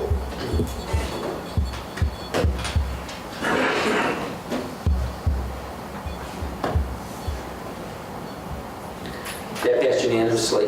This came to light when we just said, well, what do they want for it? And we said, well, nobody can talk to them yet. So that's the resolution. That's as far as this is. Page 156 in your packet, a second resolution from both HERC and the Judicial and Legislative Committee. This will be Resolution 16-6-6 to advise the state legislators to create and agree upon a sustainable solution for funding Wisconsin's transportation system. No fiscal note. Motion by Hamilton, second by Wagner. Any discussion on this resolution? Supervisor Winch. Thank you, Mr. Chairman. A couple of thoughts. We can't keep doing the same thing over and over and expect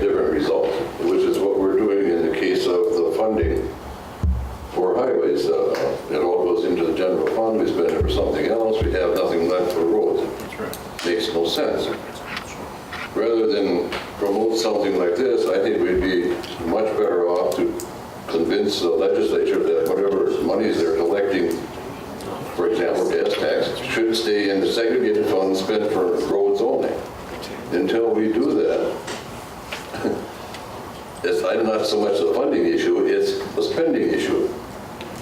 And the other, I guess like the 9th whereas here, I also disagree with that. I think that statement is not true. Anyway, I'm going to vote no on this because of the reasons I just mentioned. Thank you. Supervisor Minor.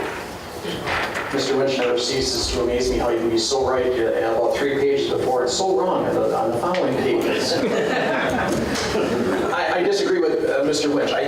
Since the referendum, one was a couple years ago that went through already, that segregation is already happening. The problem is there isn't enough money in that segregated account to cover the expenses of what the roads are. We've seen it in Wood County, we've seen it in townships, we've seen it in cities. City of Marshall is going to referendum in August. Good luck. We'll see how that goes. There just isn't enough money in these segregated accounts to cover that. Now, whether Mr. Lynch may have a point, or whether or not general funds need to be enhanced to supplement the segregated accounts, that's a discussion worthy having. But to say that the segregated accounts are being raided, that just is not the facts anymore because of that constitutional amendment that happened a couple of years ago already. So I will be voting in favor of this resolution. Supervisor Clendon. Thank you, Mr. Chairman. I'm voting for this. It's better to do something on this than nothing, because the governor had indicated just 2 weeks ago that I am not going to borrow money for anything until spending goes down in other departments. So this is encouraging the legislators to get on the governor and do something. To sit there and wait for them to get more gas tax and then at the same time ask for cars that have better gas mileage, this isn't going to work. So we have to do something, and I'm voting for this. This is it. Supervisor Lynch. Thank you, Mr. Chairman. Going back to what Trent was talking about, the segregated funds, I contacted a couple of legislators to make sure that that has happened, and they haven't gotten back to me yet, but I don't think it has. The other point is there's a lot of other things other than gas tax, and anybody that owns a vehicle can tell you that's the highest tax item that anybody owns.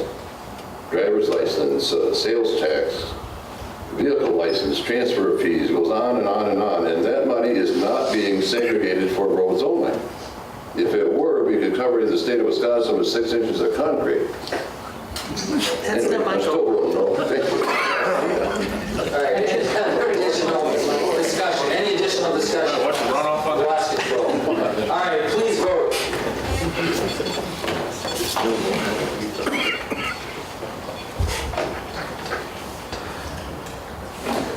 Surprisingly,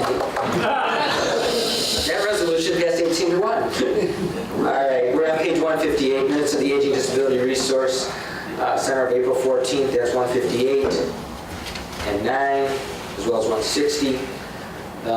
Their Finance Committee minutes from April 14th on 161 and 2.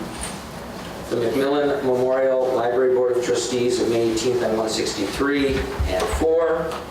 South Central Library System Board of Trustees, 165 and 6. The Director's Report on 167 and 8. The University Commission meeting of January 21st on 169 and 70. Minutes from the same group, February 22nd on 171. March 16th on 172. April 21st and 172. They're in the middle of a building project. They have a lot of meetings. That's the reason. That takes me to the end of that packet, but we have Jason here for a special order of business and an update on the courthouse and river block process. Yeah, while Jason's coming up here, Jason, come on up. We do have the resolution in regard to the recognition of the long-term employees. So I'd entertain the motion by Henkel and a second by Rosa. All in favor, please signify by aye. Aye. And opposed, and I'd like it noted that that carried unanimously. Thank you. Jason, all yours. Thank you, Mr. Chairman.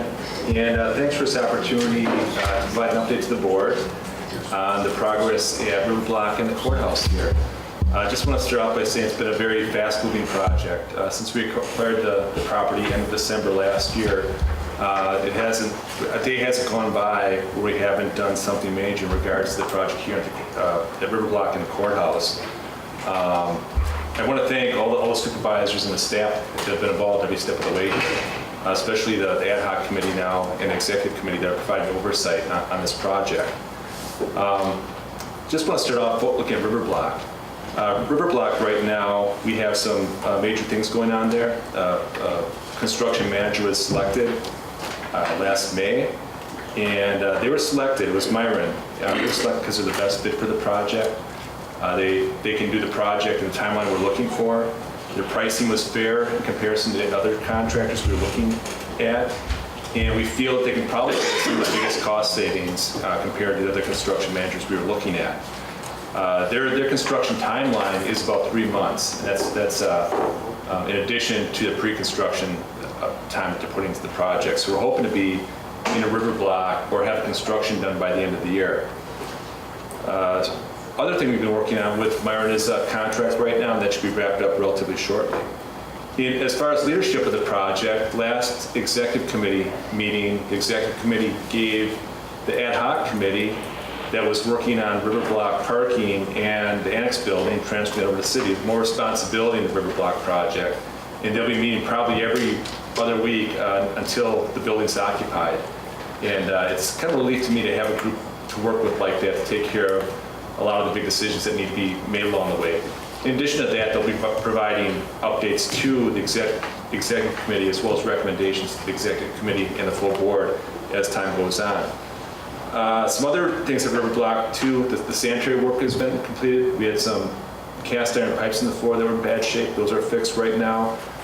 We work on the planning or the parking issue there. Chairman Plimmel's been talking with the mayor, and I'm confident we'll have some kind of resolution to the parking needs there in the next few months. The ad hoc committee has given me authority to move ahead with the furniture allocation at River Block, work with the consultant to figure out where the furniture goes and what furniture we're going to bring into that building from off-site office locations.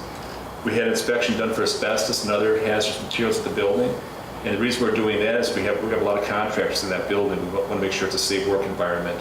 Also a safe work environment for the employees that will be working there.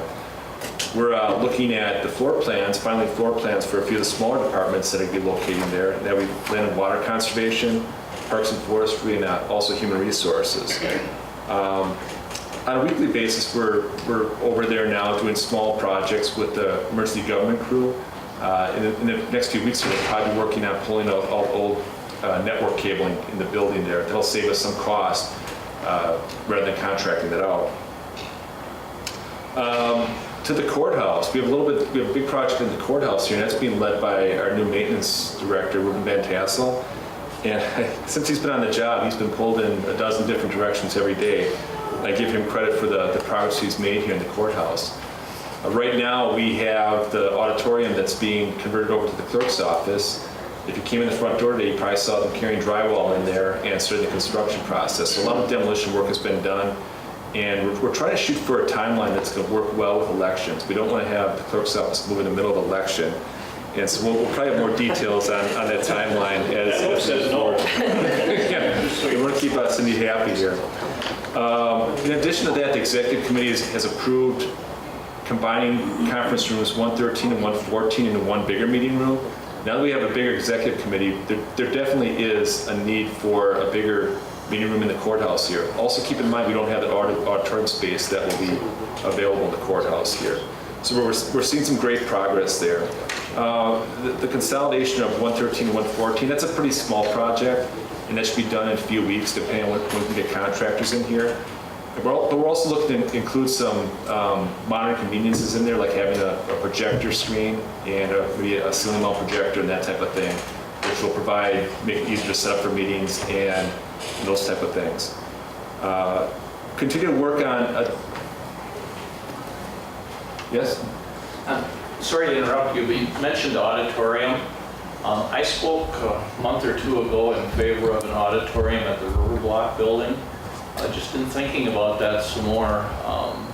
first floor auditorium if we lose ours here at the courthouse. Is that something the ad hoc committee has talked about? Well, right now at River Block, we do have a large training room on the first floor, and that training room will be maintained as a training room space. We're not sure how widely available it's going to be as far as scheduling. There, if you remember on the second floor of that building, there was one on the west side, there was some exterior offices that were pulled out at one point in time. It's a big open space. We anticipate having a large auditorium type meeting room up there as well. We haven't worked with the details of that as far as the size and what kind of features we have in that space or terms of use and things like that, but that's a concept right now that we plan on moving forward. At some time when we finalize some of the floor plans for the smaller departments that are moving over River Block, we'll discuss how the auditorium space could fit over there. Thank you. You're welcome. So moving on here, we have dispatch. We're working with them on their floor plans. They're going to be locating where the clerk's office is right now on second floor. I believe Ruben has almost finalized those plans with them, and we should be able to get some cost estimates on what that'll be in the end. We just haven't gotten to that point yet. IT is also going to be relocating on the second floor, and Ruben's been working on floor plans with them as well. And they'll be looking at, I believe one part of the process here is they'll be looking at other data centers in the state here to get an idea how they can lay it out there. But we don't really have any cost estimates for that as well. Timelines should be coming together clear as we move on here. Myron, our construction manager, has been meeting with Venture Architects. I believe they had a meeting yesterday. They really haven't reported out to me, but they've looked to report out to myself as well as ad hoc committee and executive committee possibly at the July meeting. They just tried to schedule that this morning with me, but I haven't run it by the committees to see if that's possible. So we should have some contact with them pretty soon about the timeline that could happen here for the River Block project. And also keep in mind the River Block project timeline affects how the courthouse project, because we can't work on some of the departments in the courthouse here until those departments move over to River Block. So both of those timelines will kind of dovetail together. As far as the advisory committee is made up of department heads from affected departments. We'll continue to meet on the projects here. It looks like we'll probably be meeting though every other week or as needed from this point on. I'll continue to provide updates to the executive committee on a monthly basis. The ad hoc committee is probably be meeting every other week, so look in the meeting notices for that. And I will continue to provide board updates until you get sick of seeing me stand up here and give updates. So, and with that, I don't have any questions, if that's okay with the board chair. You know them all. Any questions? Anybody have any questions? So are we going to be getting email updates on this? Because I know you don't want all of us there at a meeting because, but obviously it'd have to be noticed, so. Okay. Minutes. Well, not necessarily minutes, just what's going on, just keeping us, so people ask us questions, we know what to. So can I just ask this question? Jason basically took his notes and scanned those in and got them out to you every so often. The update you just did with that, So, yeah, just something quick, yeah. I don't want nothing where if I email him, I'm going to email everybody else because he wouldn't get too crazy about that idea. Just something quick, and it doesn't have to be, as long as your writing is good, because I know my writing, you wouldn't want me to do that. I'll type it. Looks like a chicken running across the face. But I could provide an update like that. Yeah, just quick. Right now, though, I believe like the ad hoc committee, those minutes will be out there too. So if we have discussion on things, that'll be shared out with the full board. Agreed. Plus, I think with the board over here, there's some kind of synopsis of the update I provide, but I will provide an update that will go out to the full board on a monthly basis as well. And all of those minutes for everybody are on the website too, from the ad hoc committee. Yep. All right, any other questions for Jason? Thank you. I just noticed too, I guess I didn't really pay attention earlier, it has nothing to do with the remodel, but I see that we have our old undersheriff here, David Joseph. It takes a lot to get David out of the Northwoods. Dave, glad to see him back. I don't know if that was Cindy that pulled you out of there for her recognition, but it's rare to see him down south here. Anyway, is there anything else that needs to come forward? Yeah, you may anytime you want. Keep kicking me under the desk anyway. The deadline is coming up for your registration for the WCA conference. If I haven't heard from you, I need to.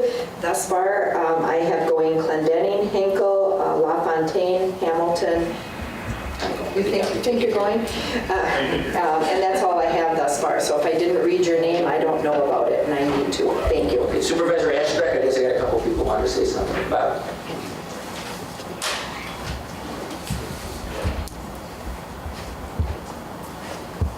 Thank you, Lance. I was just going to say Thursday afternoon, Marquette Utilities and Miller Groundwater are going to meet at the pavilion in Marshall Park, and that starts about 11:30.